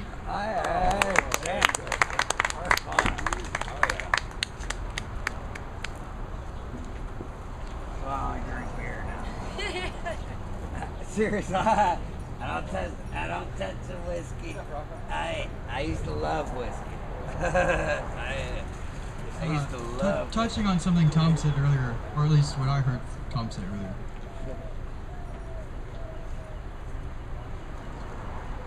And I may not be the only one in the audience, and maybe y'all can tell me, but I may not be the only one in the audience who sometimes has a voice say things to them. So to the poet, this is a common joy, it's a common thrill, and it happens all the time. To everybody, I think they're the ones who manifest it. So it goes something like this. This voice comes to me in quiet times, in soft times, in gentle times, in loud times, in boisterous times. And it's many voices, and it says many, many different things. The poems that get written are when it says the key phrase, which is write this down. So I write it down. Or the voice that says say this. And as someone who's single and lives alone, spending most of their time by themselves, oftentimes I think that voice is just mine, and mine alone. Yet in a field of poets and friends and audience members, the thrill is, while the sound of the inner voice speaking may be harmonious with us all, and it has an even tone, both female and male, it's also that we have a little petal of it that's just our own, called our identity, that says, I am gifted with a toneful voice, I am gifted with the ability to make meaning, and it is just mine, just like Thom and Hanna and Jim's is just theirs. Everyone has a petal on this enormous flower that wavers in the wind and speaks and says what it wants to. I, for one, luckily enough, most of the time am glad about what it says. Yet, the thing that makes me most happy about having and being a petal on the flower is that I share the stem with every other living thing on the planet. And we all have different colors, different voices, but we draw from this place and get to share it in this time. Thank you.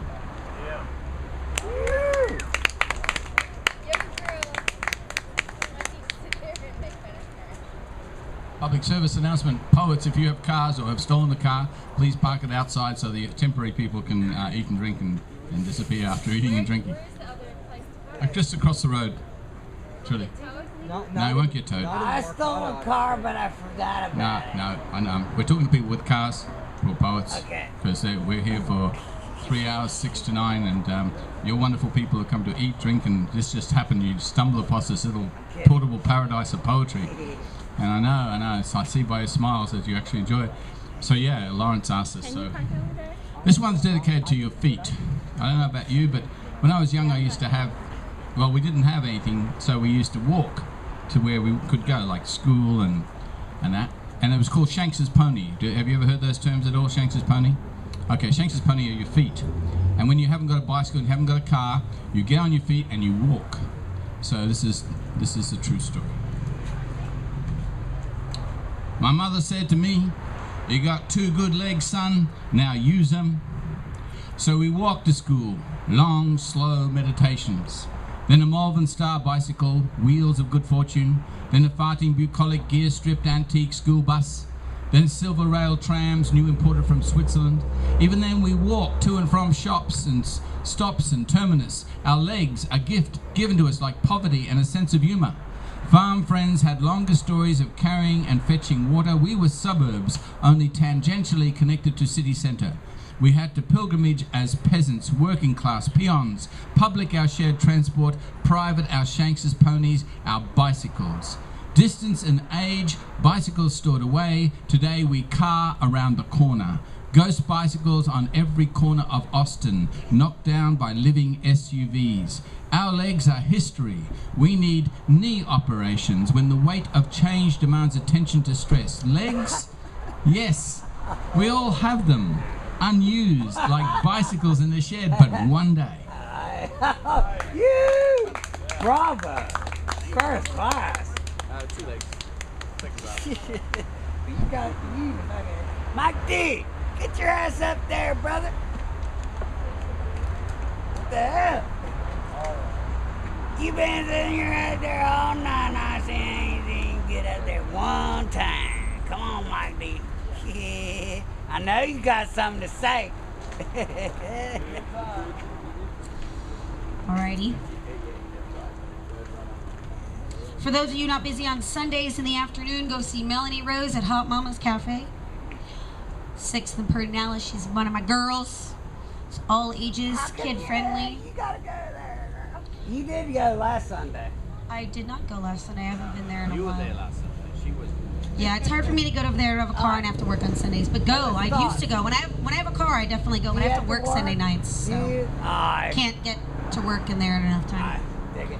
I work on the other side of town. Actually, this side of town. All right. So Hot Mamas, Sundays 3 to 6. Make it out there. Awesome. It's another one I wrote. Swirling in clouds of time, twisting and turning about with my eyes closed. Trying to deny that each day goes by. Hoping when I do decide to open my eyes that everything will be frozen, suspended in time. Knowing, fully aware I'm lying to myself and that I do not possess magic powers. At least the kind that can stop the earth from spinning. Oh well, so much for that idea. I suppose I can still close my eyes and spin in circles, allowing time to consume me and seep into my slowly aging flesh. Thank you.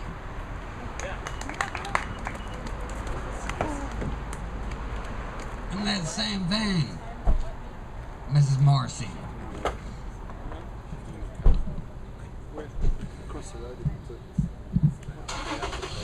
This is called The Only How. Did the day we said this would end come true again? Playing misfortune, I hope to escort you through hallways that echo and doorways you can't step through. A fairy tale mile forever on trial, I see through the pages what dreams will compile. A prayer mutter stutter, a flooded street gutter, a plane that will take you through skies that are vast and blue. Forsaking the fading trip, must learn to lose my grip on riddles unsolvable and magic dissolvable. This is my final claim. There is no one here to blame. Ourselves we should call on more to see what we have in store. For a future, no promise lies. Our minds we should emphasize. A moment well known as now. For this is the only how.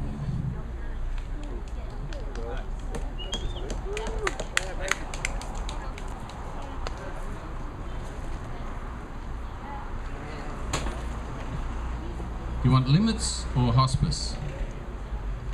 Limits, very good choice. As I get younger, I realize other people have limits. Like, you know, death, sense of humor, age, sense of humor, whatever. Anyway,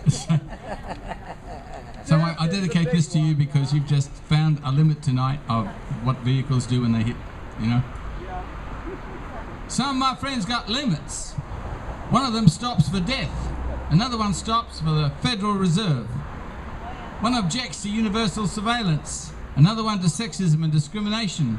One is Native American, another Spanish Mexican. Each has a flag, a language, a memory, a history, a culture. Each disputes that land beneath your feet as yours. Guns and drums, cages, bars, walls and prisons divide us more than these conversations. So let us sit down together this evening. Extend our limits. Whether we are truly rational creatures or ancestral voices prophesying war, we can at least hear us. While water is fracked and earth quakes, while sun cancers skin and moon burns memories, stars still fall over Hollywood. We rise to greet each day as a kiss, to remind us of limits of time, of space, of life, of love, of languages, all of these our stone soup. We taste deserts. One day we'll all be gone. Until then, we dream mountains and become dust. Alright. Fucking A.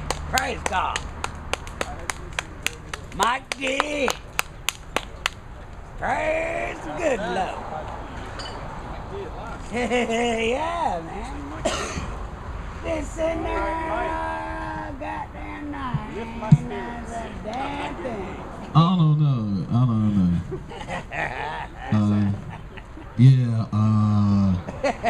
Austin. Austin is a pretty nice place. It's all right. Tell us about the dark side. Yeah. The dark side of Austin is that Austin has too many hypersensitive people. You got that right. It's crazy, and I found out that sensitivity training is the dumbest shit in the world. Somebody says something to piss you off. You get pissed off and cry, and you want somebody to tell you how to handle it. No, it's not wrong with being sensitive, but you can't be too sensitive. Sometimes you gotta man the fuck up. Praise God. Cause you gotta understand, the world is full of assholes. Yeah. And people are gonna piss you off every day. Oh yeah. And you just can't let that get to you. So sometimes you gotta say, somebody could call you shit, no matter what. Gay, trash, whatever, people are gonna do that. But sometimes you gotta just analyze yourself. Am I really what they call me? Yeah, not really. Exactly. Not really. The once you analyze what the insult they did, then you realize half of the time when they insult you, they're not really even talking about you. They just got something personal that's going on with themselves. You know, and sometimes and once you really just take the insult and you analyze it and see where they're really coming from, you know what I'm saying? It's like people can't hurt you the next time because you know the insults are gonna come at you every day. You know what I'm saying? You're different. They're gonna call you this and that. Mike D, do you see them motherfuckers you talk about? Do they not still exist in like a high school mentality? Yeah. See, you know what I'm saying? Yeah. Yeah, like they never emotionally mature. Yeah, I mean, like you gotta look at it. You gotta look at it and like one of those crazy people that's on the streets with the same clothes for 30 days. Whoa. You know, they be yelling shit. Fuck you, this, that, fuck that, yeah. But you gotta understand, they not talking to you. They not talking about you. They just going off because they got something wrong. What they had is that they been traumatized, so they have to vocalize. Yeah. You know, a lot of men would say, you know, somebody got a problem with you. They got the problem. You don't. Yeah. Right. They're emotionally mature. And it's strange, cause around here, so it's like the sensitivity is like you'll be surprised at who it be the people you wouldn't expect. Business suits, a lot of money, all this stuff. Yeah. Them are the ones that are most vulnerable to that because you can't tell them nothing. Oh no. You know, sometimes that same sensitivity makes people ignorant when they want to hear the truth. Yeah, I think that was good Christ was talking about. Yeah. Ain't no rich man gonna get into heaven. Yeah, but you gotta understand And now there's rich people that are good and will get into heaven. You gotta understand even the most hardcore, most hardcore gangster that has shot a lot of people will hold their head down in shame when they hear the truth. Cause it's like they don't wanna. It's like they don't wanna. they don't have the balls, the gumption to like say something about it. It's like, you know what I'm saying, you can say, it's like with some people you can say something to them, and it's like they won't even defend themselves if they innocent, you know. You like somebody accused me of something that I didn't do, I'm gonna say something about it. Damn right. I'm not just gonna. That's all right. Yeah. You know. It's about manning up. Yeah, it's about manning up, and that don't always mean getting into an altercation. That don't always mean confrontation. It just means truth. It just defending yourself in that truth. And you will be surprised how many people say they real people, but they just hate to hear the truth. They hate to be told. They just hate to be told that they was wrong. They hate to be told that their life is a lie. And God forbid if they got a badge. God forbid if they go to church. Cause them people, you can't tell them nothing. You can't tell them any kind of truth that goes against what they believe in. Cause if you yeah, because if you tell them anything that goes, saved. Yeah, if you tell them anything, yeah, and those are people that actually kill you and try to hurt you. You tell them any type of truth that goes against their mind state, you know. But you know, I mean, you know, you gotta understand, like, truth. The thing about it is that lies can be sugar. I could tell you a lie and it just sounds so good and so sweet that you're gonna believe it, not because it's the truth, but because you want it. It sounds nice, yeah. You know, like for example, like bands, like it's a lot of bands around here that really suck. They really suck, but you can't tell them that.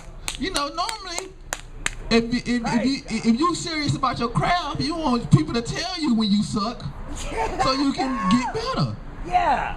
But people don't want to hear that. You know, so people want you to clap for them, and then if you do that and they suck, they gonna keep sucking. Cause they think that they just the best shit in the world, cause nobody told them different. You got that right. So they continue to suck. They never make any. Yeah. They never make any progress or make any effort to improve themselves. Cause ain't nobody ever told them that what they doing is trash. Yeah. And it's that, you know, and you see that. I mean, like, you can't even tell somebody. You can't even tell somebody, hey man, you got a mustard stain on the shirt. What the fuck you talking about? What? They'll get hot. You just told them you got a mustard stain. Yeah, they'll do anything. $20 for that stain. Yeah, they'll do anything to avoid just. Okay. They'll do anything to avoid accepting that truth. And it's crazy. And like, to me, that's one of the main problems that plague this country specifically, because it's like so many, especially the TV. The TV is a lot of the blame, because a lot of things on TV is like a fantasized world that people want to live in, so they get drawn by it because their life sucks so bad, so they want to watch the TV all day. It's like, man, my life, I wish I could be like that. Hey Mikey, have you seen Gran Torino? Yeah, you told me about that. Put that on the top of your movie list. Yeah, I'm just saying, you know, if you want to become a better person, you know, yeah, I believe that the main stage to becoming a better person is having the willingness to accept the truth for what it is. Like, shit, if somebody telling you if you getting drunk and you getting fucked up, your real friend gonna tell you, hey man, chill out, you fucked up. Yeah, chill out. Right, exactly. Your fake friends gonna pretend they're your friends, and they gonna let you get fucked up and laugh at you when you fall on the ground. Yeah. They ain't gonna chastise you for what you being fucked up. I'm gonna go be my own. Yeah. And I'm gonna leave his ass here for the. And I'm just saying before I lay out, last thing I like to say is, like, you know, the truth might hurt, but no matter how hard it hurts, it will still set you free. Hey, praise God. Woo! Thank you, Mike D. But man, put that on the top of your list. Gran Torino, man. Clint Eastwood. Yeah. Oh, you trust me. He's an old ass man too. Kowalski. That's his name. Yeah. Kowalski. I'd like to remind everybody this Friday is Tom's birthday. He's going to be 16 again. That's what he said. 16. Don't give this man a beer. He's not old enough. He's going to be 16 again. But this Friday, Full English Cafe from 6 until Tom's ready to go home. It's Tom's birthday party, Full English Cafe in Southern Oaks off of Manchac. Right next to Strange Brew, that's correct. I wrote this poem a long time ago. It's about stress. You feel sometimes when you're in stress. I'm choking from the heat inside this boiler room. It causes my skin to bubble and blister. My skin is melting. I can feel it slip off my bones and run down my body like sweat from a brow. Like 7 hours later. My blood is hot from the intense heat in this boiler room. The bubbles causing my blood vessels to explode.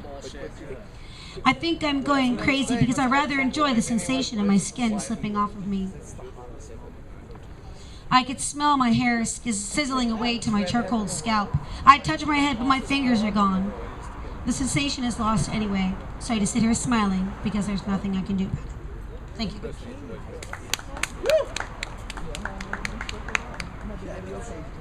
There's a poem you can join in with. It's called All My Poems Are on That Table. And what it is you grab a whole pile of poems, you take them home, and you burn them whenever you're cold in winter. It's really, really good. That's what, yeah, take as many as you can, because that poem was given to me tonight by that man tonight, Scott. He said to me, I know these poems, it's time for them to go. New poems have to come in and fill the space. Help yourself. As many as you want, go on, take them. Okay? Yeah, I'm You got him on. No, I got them on nothing. I got them on paper, and they're there. Just take them because that's really important. All right, brother. I know you think we're joking. This is our life, you know. So here we go. So this is about handing out poetry in the street, just like that, for 10 years. That's what I did. Am I interrupting you? Sorry, gentle. I didn't mean to interrupt you. I know you were there. Boy, that's a good lot. That's good. You and me? What? I'm invisible. So here we go. I can't stop it. Here we go. Conversation. So it's a blessing, isn't it? In disguise. Now all those are by Scott Vanier. Over there, all of them. And they're original and they're wonderful. Okay. So those are called Poems in the Street, which is what those ones are and what they'll be. We're drunk on hope and the bleeding of our actions seems extreme. We rush up waterfalls, push against the stream while difficulties rise up like rocks for our canoes. We push on through. Flotsam and jetsam, our companions huddle in the hurricanes. Warmed by our whiskey words, we drank those whiskey words which smashed our clear glass certainties irreparably, irreversibly, irretrievably. We're on Skyfire, we're on No Leash, we're on borrowed time, we have counted heartbeats. Well, the criminals bade farewell when they couldn't stand the heat, and the poor boys had to break away when they grew to hate the streets, and the compromisers wore blanket jobs when commitments had to meet. We just kept on laughing, handing out poems in the street. The crowds like clouds came and went, smiles last as long as love, gone in the morning with no warning, we had to trust tomorrow. And sheets of paper wage war with words, laziness, apathy, intellectual turds, secure in their expensive diplomacy. They don't need us or our love, but while imagination sleep, entrees become main course, or at least allow out in the Bolden Creek food court. Strange days with strange ways. People look at us as if we're different to them, when all we were trying to do is build a bridge of new smiles. Now time is a fool, it's children of folly, we talk of the past as if it's tomorrow. Some of us still don't know why it's so important to talk to our neighbour in verse of events. Expression a key, the lock rusted through, so much now really does depend upon you. If it all works out, things will ring true, just leave the old ways, have faith in the new. It's not these words, words are all liars, not the costs that man's despise, not the paper, that's just another carrier, not even your dreams though they become rarer. It's just a small child, clear vision dreaming, connecting person to person, small dream to small dreamer. From limited visions beyond our imagination, see us tapping at your mental door, ask us what we came here for. We reply, look, you know the score. You call us love, we ask for more.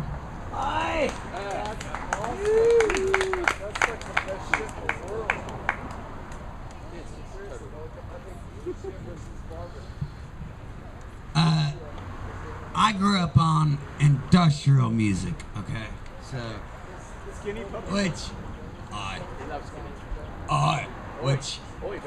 what you said reminded me of a one-man band called Out Out. Okay. And he used to go, out, Out with the old, in with the new. Out with the old, in with the new. Out with the old, in with the new. With the old, with the new. Anyway, this is by the master Skinny Puppy. Now, this is my interpretation of Skinny Puppies Assimilate. And remember, they wrote this shit in 1985. And this is about war.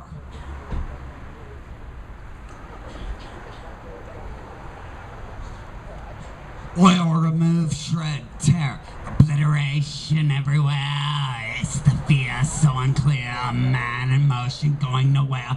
In a home, stuck in your face, spread the death through populace.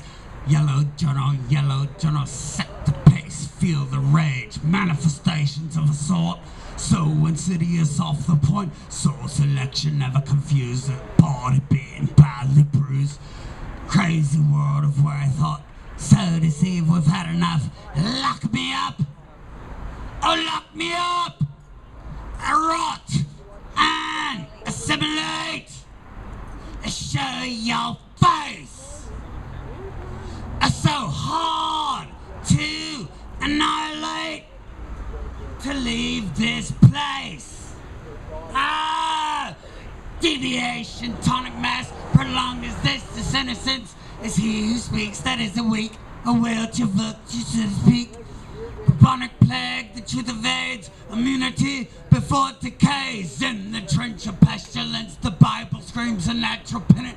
Murderings, death could breed, suffocate a newborn thing. Degradation of a nation, venereal, it's all sensation. Protect the skies, the moral plan, infallible as propaganda. Paint me black, with no steps back.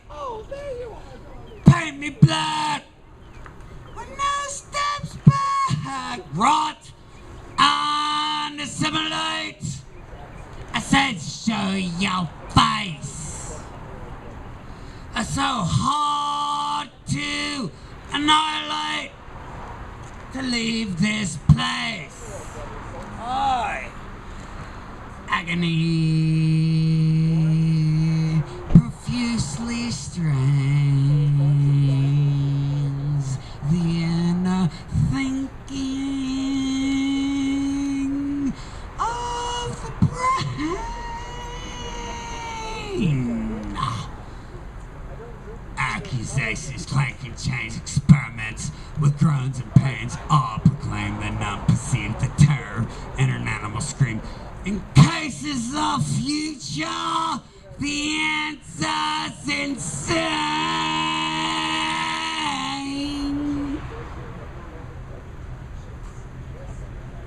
Thank you. Woo.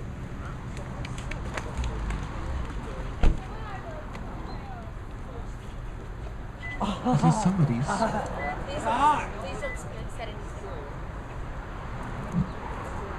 Alright, this is my first time here. I'm sure I won't forget it. In case any of y'all heard that big car accident right there, that was me. No way! Well done, alright. And I live to tell about it. I will do anything for poetry. God bless you. Praise God. This is called And Peace to All.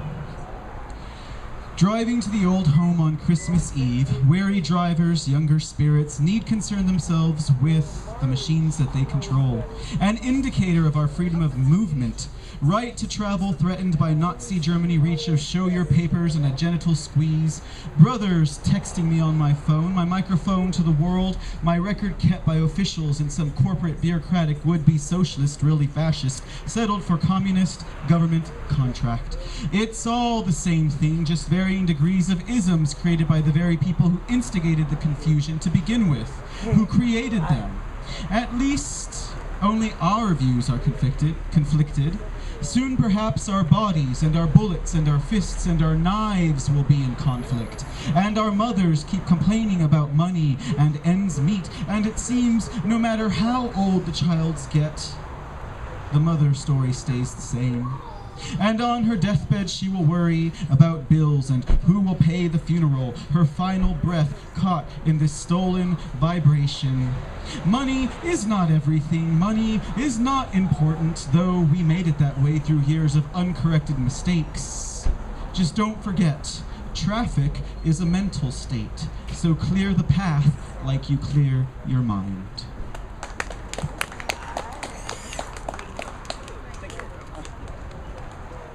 Alrighty, it's 8:30. We've got 30 minutes left in the open mic. We haven't been kicked out yet.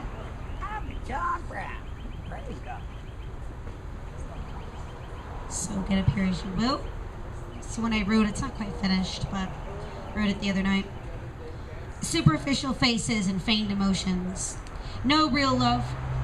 They pat each other on the back with dollar bills they have painstakingly nurtured into adulthood. Lovingly caressing each other with rolled dollar bill hands, looking at each other, the love shining in their silver dollar eyes. Thank you. I'll read another one since that one was short. This one also is unfinished. Like a tornado, you scoop up everything in your path, spin them around, take them for a ride like that little girl from Kansas.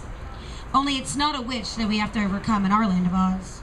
No scarecrow, no monkeys, no golden road to a place called home. And I am not Glinda the Good Witch who has come to save the day. Thanks, that's unfinished as well. Thank you.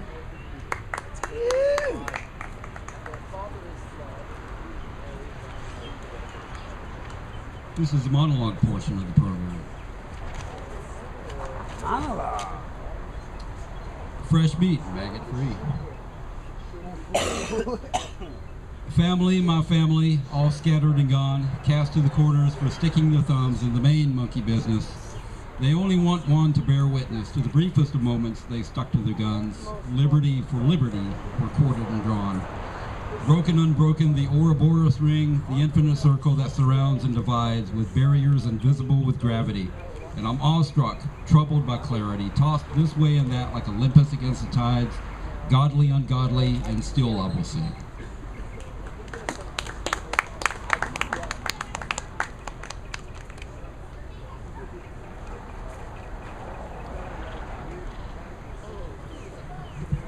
This is called A Bad Episode, and the verse sounding part is with credit to Michael Trent Reznor. I used to have nightmares, tornadoes, sharks, shadows, riots, juicy themes people like to hear about. A deeper river cutting into the horizon is a best-selling idea in the world of introspect. Heavier elements and denser vibrations rue the aspects of living in fascist monopolistic paradigm. Enlightened, evil stays ahead of the light by keeping the light makers in the shadows. Having schemed, created, and propagated idea, philosophy, mechanism, product, taking from the virtuous to feed the mouths of the entitled, charity and the good heart of man abandoned to wrapped chains of disillusion formulated by the self, kept lock and key like a forgotten surgeon's tool inside a healing wound, unremembered, almost lost, if not for the crippling pain, righteous as we double over. In the end, we still pretend the time we spent not knowing when we're finally free and we could be. The darker things of life call to attention those driven by darkness. Pretentious or not, they play their part. In this paradise, they contrast light while they can. Truthful, honest information, the transformation of my life from babe to boy to man. Here I stand before these sordid eyes, these jaded eyes, and these eyes of revelation, virginal exploration, pureness burned in these late hours, sharing with us its grace. Attributes of light still present among us, elements of hope, joined together, convergent, merged, the pressure at the base of my neck, breathe through it. And open mind's eye, heart, soul, in breath, inhale, exhale. In the end, we still pretend the time we spent not knowing when we're finally free and we could be. Lightness, light source, effervescent, illuminescent, star, solar, sun. Memories graphic first as angel, halos, projectors, fuzzed and hazed at first sight with blurry eyes, misstep, misconcept, a general misunderstanding, a massive blindfold on the noble-hearted workers of the world. They will continue to draw blood desperately while we will them away, taking not a violent action. We will watch as the blackness peels away, as the tarp shreds strand by strand in apprehension, its sole intention the detention of the henchmen involved, and a resignation from the shadows. There is not one eye, but many watching the threshold of the world, burning brighter truth into the heart than the sun, that resilient specter of the galaxy, finding home in its mother's womb, returning again to her loving warmth, a shared ascension.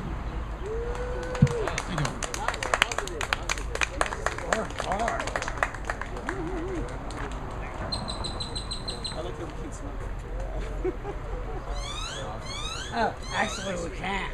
You're right, next week. Happily there probably will be a next week. What we had was an issue like free speech versus the rest of the world, and it looks like free speech may have won just provisionally for a little while. No, don't throw any poems away. We've done that. There's a pile of thrown away poems there. It's been done. Do something original, like retain and remember your poems, as Ecto Dreams. Keep them on your phone so that the poems always have a home. So, this one for Sam. It's about how important it is to not be caught in narcissus or solipsis. Narcissus is when you're the only important person, and solipsis is when you're only talking to yourself because no one's listening. So here we go. If anything justifies life, it's life itself. Love and art and people fade oblivious. Depths of words conceal no hidden meaning, then affords hollow and obvious, coloured by moods lost in logic stones. We kill closed categories before we know it all. Why are we so imprisoned?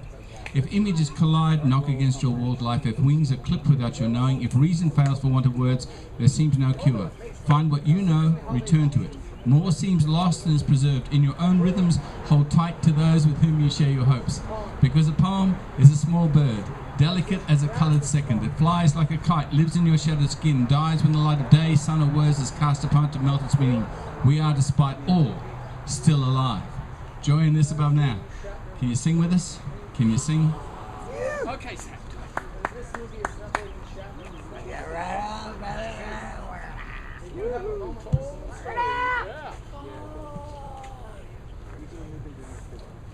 What language leaves us with? If you mean what you say, regardless of circumstances, American jive, that's the language. if others touch you in the most subtle ways, don't worry. Most people are not responsible when they defy gravity. Wisdom succumbs constantly to the use and abuse of the spoken word. The world will still go round when we are gone. Call it a consolation prize. A consolation is sometimes nice. Miss a flight, fear of life. Welcome to the show. If you show up, you will learn to grow. With this love, you will believe. You will retrieve what was lost. What's the cost if you must? The time is gonna come when maybe everyone will be left undone. Done with the lies, the deceit, and the intrigues. Languishing in the dark. And the time is right, with love in your heart, through the simple process of self-identification. Laughing at your circumstances with grace, state of grace. Carry me through the day, and mostly night of the soul. With grace, state of grace. Carry me through the day, and mostly night of the soul.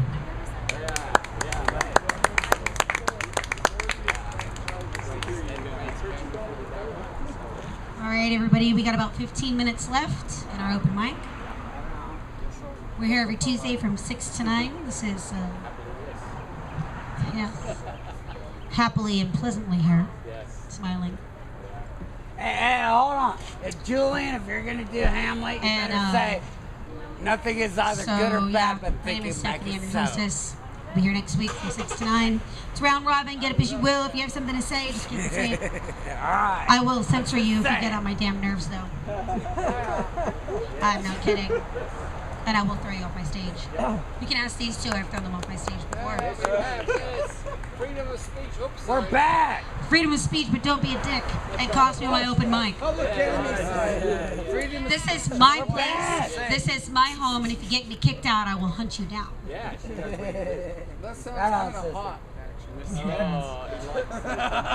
R-E-S-P-E-C-T. Find out what it means to me. R-E-S-P-E-C-T. This is a poem that's on the mural on my wall. As my sense of survival beckons me into my shell, my heart screams to stay. No longer desiring to stay hidden behind some wall, locked in a cage, far from the warming glow of the sun.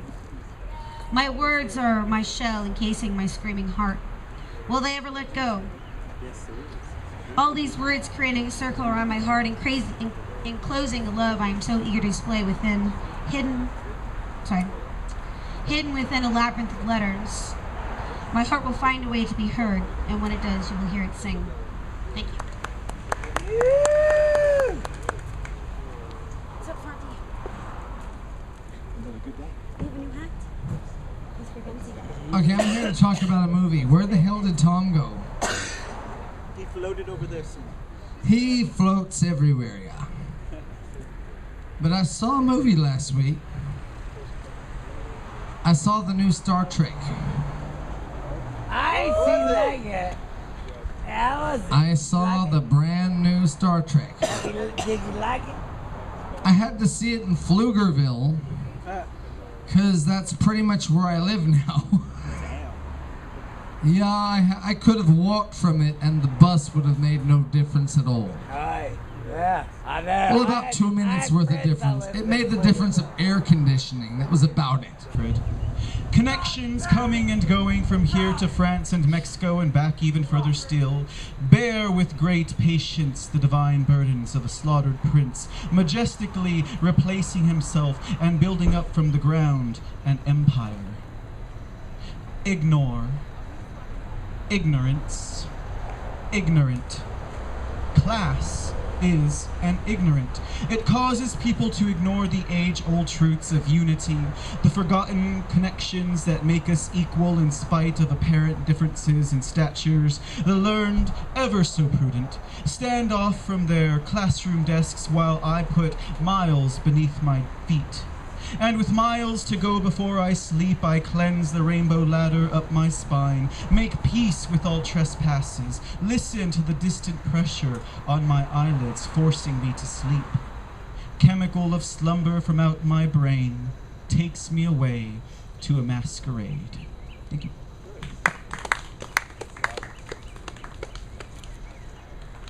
Thank you for the transition, Michael. And I'm sorry, everyone. I apologize. I was recently told that we had received a lot of complaints concerning some of the poets not being respectful to the customers here.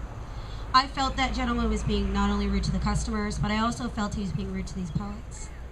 So I apologize for the drama. I did not mean it. However, had to be done. The show must go on. So I apologize. This is a poem I wrote a couple of years ago. The cost of war. All we can talk about is the cost of war. What are we losing? It seems as though the only cost most of us hear about anymore is monetary. Never the amount of bodies piling up. Never the amount of families torn apart. It's always about how much cash is being eaten up. Because we all now know how important that green paper is.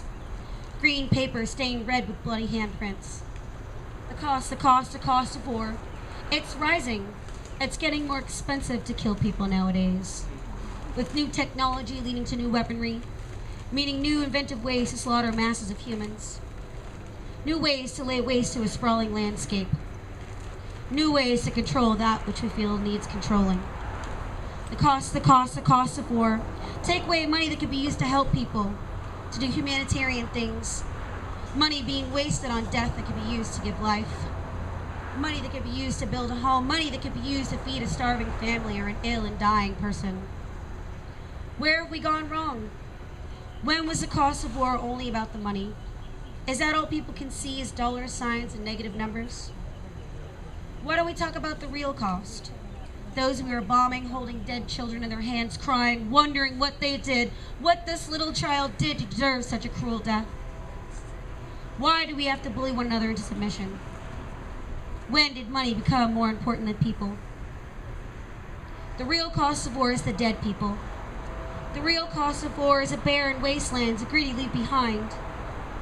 The real cost of war is a people left behind after the greedy leave those still alive starving. They're always poor too. The greedy never bomb in rich countries or in wealthy areas. It's always the poor folks. Always those that can be left to die anyway, because they can't rebuild. But the greedy can convince them that they saved them from starvation if they just trust them. Of course, after all, they were the ones who left the poor saps devastated anyways. The greedy will hold out a hand and say, look, we can help you. We can save you. Just follow me and all will be well. The real cost of war is so vast that most people just ignore it altogether. It's easier to look the other way or pay attention to the intangible cost of war, money. Money isn't even real, it's paper. It's a made-up ideal used to rule and control the world. Without money, all you are is fodder for the greedy in this world. That money enables all of the stupid people of the world to look the other way as the greedy decimate real people's lives. Real, innocent people. The real cost of war is love and humanity. That is lost and replaced with anger, hatred, and intolerance. Thank you.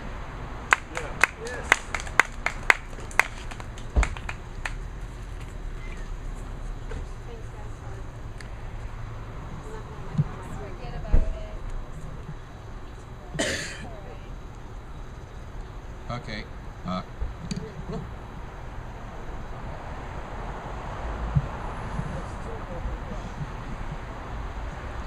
Oh, all right. So here's the scoop. I got a book here. It's by a friend of mine, Garland Thompson. I don't know if anybody y'all remember Garland Thompson. He's the one that used to do the poetry slams at the Planet Theater back in the 90s. Okay. He was one of the New Yorker poets. And I'm introducing these in this way. In particular, I'm going to mention also that his mom was from Puerto Rico and his dad was from, I don't even know what country in Africa, but suffice to say, he ended up in New York and got a pretty good poetry scene going up there and moved down to Austin to try and spread that whole slam poetry thing. And he one time asked me if I'd ever been to a poetry slam in 1995, and I'd never heard of one before, and he said, all you got to do is read a poem and you get in free. Well, I will tell you that now that y'all probably know what poetry slams are, I didn't come in last place on the first time I ever read poetry in my life.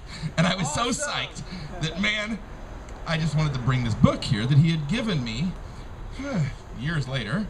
And it's got some really good poems in it, and I'm going to read a couple of them. None of them are as long as the last one, so cumulatively they probably won't be that much time. Anyway, here we go. This first one is called Thanksgiving Day. Thanksgiving Day. Nat King Cole on the box and a great pal, dressed to the nines, heads out to dance and feast with the swanks in their swankiness. Some highfalutin private club membership joint meant for those who have what others have not. Thanksgiving Day, and the world outside my apartment is so still, almost no cars for at least 10 minutes of standing in the street marveling at the quiet. I can even hear a dog barking and a siren sounds in a way off distance, almost as if an alternate universe were bleeding through to ours. The air is cold and light gray, not bleak, but beautiful, as if a great snow had fallen and muffled the sounds out of the city. Thanksgiving Day, and I think of friend Mike, tall, handsome German man, who stands behind a row of covered tables, serving homeless men and women and children food that they are truly grateful for. And he sees the smiling faces on the mothers, joyful at the sight of their children eating. The hope to cling to is renewed, and the thought that one of them actually has a chance to escape this survival and experience more than they ever dreamed possible. It's a spark rekindled, and brought to light with every bite a 5-year-old takes. Thanksgiving Day, I sit on my cozy little pad, drink gourmet coffee from 7-Eleven, write poetry and listen to the blues, those echoes of my ancestors, Sunnyland Slim, Robert Johnson, and Ray Charles. I wax poetic because at this moment it's the right thing to do, and I want to do the right thing, whatever the moment deserves. Who am I to stand in the way of my world? I give and it gives back. With each new day the sun rises, then it sets. The moon rises with each new night, and it sets. And through it all, I get to breathe deep and sensuous lungfuls of life, and all it holds. What more can a man ask for? Only that every day be thought of as Thanksgiving Day.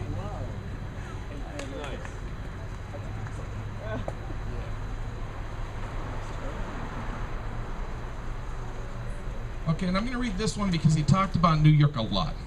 And I have personally never really liked New York. I've only been a couple times. It's never been my thing. But he's really into it, and this is a good poem. And when I read this, it makes me think about why he liked it. Here's what it is. It's called, It Felt Like New York. A cold winter night, standing in the alley behind the club, breathing on dark city air and a whiff of smoke that promised a journey to somewhere else, a place just to the left of where we stand right now. And in this alley ran railroad tracks that took me back to Grand Central Penn Station, memories flickering like old movie images, gangsters and cab drivers cruising amidst tall urban dicks standing up straight while Manhattan lies on its back, a $2 trick waiting for a $20 blowjob. Sexy city with its nightlife and pool halls, power charging through lines strung and spoken, power charging through corridors behind big oak doors and books of law, power charging through people and me.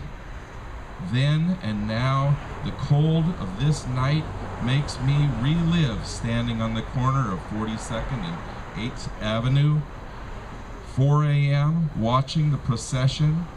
It's the kind of place where you look hard enough, you can see anything you want. Dark or light, mean or evil, angelic happiness and goodwill to your brother. The deals, the wheels, the machinery that makes us go on this street. There's a God for everyone, and I'll take mine well done with a pickle on the side. Sometimes a moment can come fresh on the heels of a hard winter wind, and sometimes that moment can cut right through the bone flesh armor we wear and root us to where we stand. And sometimes it even feels like New York did once, though now I'm a million miles away. Well read, well read.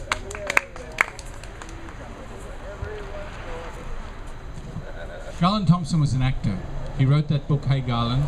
His father was an actor in a thing called Star Trek. I know you've never heard of Star Trek, but his father was famous, and under the prosthetics you'd find a really fine actor there. Now Garland did something quite exceptional. He took an art form called the slam, and he turned it into a civilized art form. At the Planet Theatre, which is now called the Vortex Theatre, he used to have a slam once a month, but he did it very, very differently. Here's what he did. He went round to all the record stores in town, he begged records, CDs, okay? And he'd have them there. We all paid $2. He went round to all the restaurants and begged food. We all had a feast before we started and a free CD, okay? For $2 is pretty good. But then, when this slam was inside a theatre, okay? So we had the stage. You had the judges were not members of the audience. They were specially selected for being the best in their field, whether it be opera or ballet or acting, whatever it may be. They were the standard in Austin. I mean, they were top draw. So in other words, you weren't just performing for the circus animals, you were performing for the ringmasters. And that meant a higher standard happened, so self-indulgence didn't happen. Inside that theater, which is a sacred space, professional standards of performance occurred. Now, of course, Austin is a very small community, and he basically outgrew it. He went back to California. He's probably still an actor. Monterey. But Garland Thompson is for me an example of what's possible in this small town, and eventually, of course, you've got to export it back to where you came from. Garland is a professional poet. He makes a living touring America with a poetry show. Him, a stand-up bass, a light and sound guy, and a tour manager. Total admiration for Garland Thompson. I'm very, very glad you read his poetry, because that's the only book he ever put out, as far as I know. Hey Garland, that one. And yeah, that was just for people who never met him. Garland Thompson was a legend in Austin, and now he'll be a legend in Monterey and all around the country. You can live with your poetry as well as be living off it. Your dreams will sustain you if you are clear and conscious enough to actually activate them. Here's Stephanie.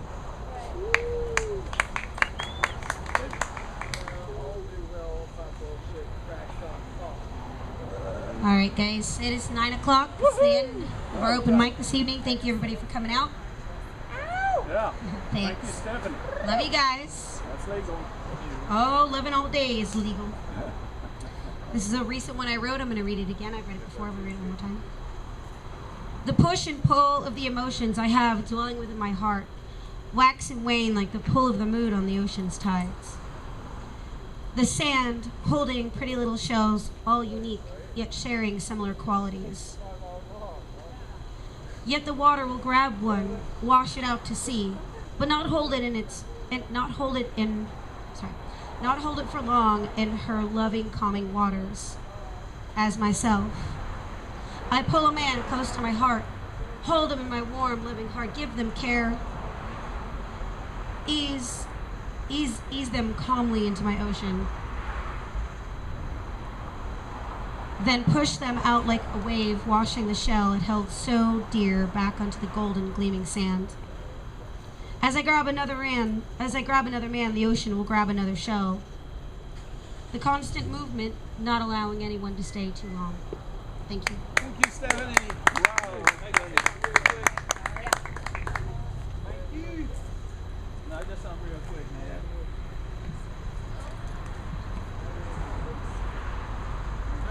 Is, man. When I was in California, I actually met Garland in Monterey. Wow. Yes, he had the poetry venue down there at a place called the E3 Playhouse. Amazing. Yes, and it's pretty nice, and they're real cool to the poet. They give them free food, free drinks. That's the theater. Yeah. Well, and yeah, it was strange, man, because I was like, wow. It was like I was in Monterey, like stranded. Yeah, I was like stranded, and you know, like in Monterey they had this rules where, like, you know, you can't really camp out nowhere. That's right. You can fish. You can fish all night as long as you want to. So as long as you got a lawn chair with a fishing pole in the ocean, you can can't nobody fuck with you.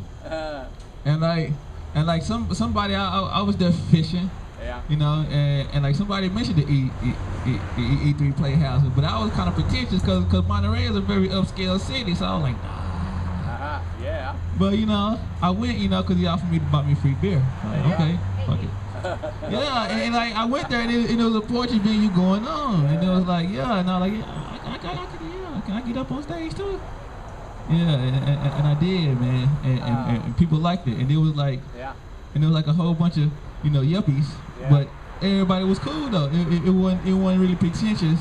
Thank you, Garland. Yeah, it was pretty cool. That's wonderful. Yeah, it was crazy. It's a small world. It's a small world, but we want to paint it. Thank you, Fonty. Thanks, Nick. Yeah. Last time I saw Garland, he says when you come to Monterey, just go down to the marina and you'll see a whole bank of phone booths. And when you get there, give me a call. You can park right there, and I'll be able to give you directions how to get to my house.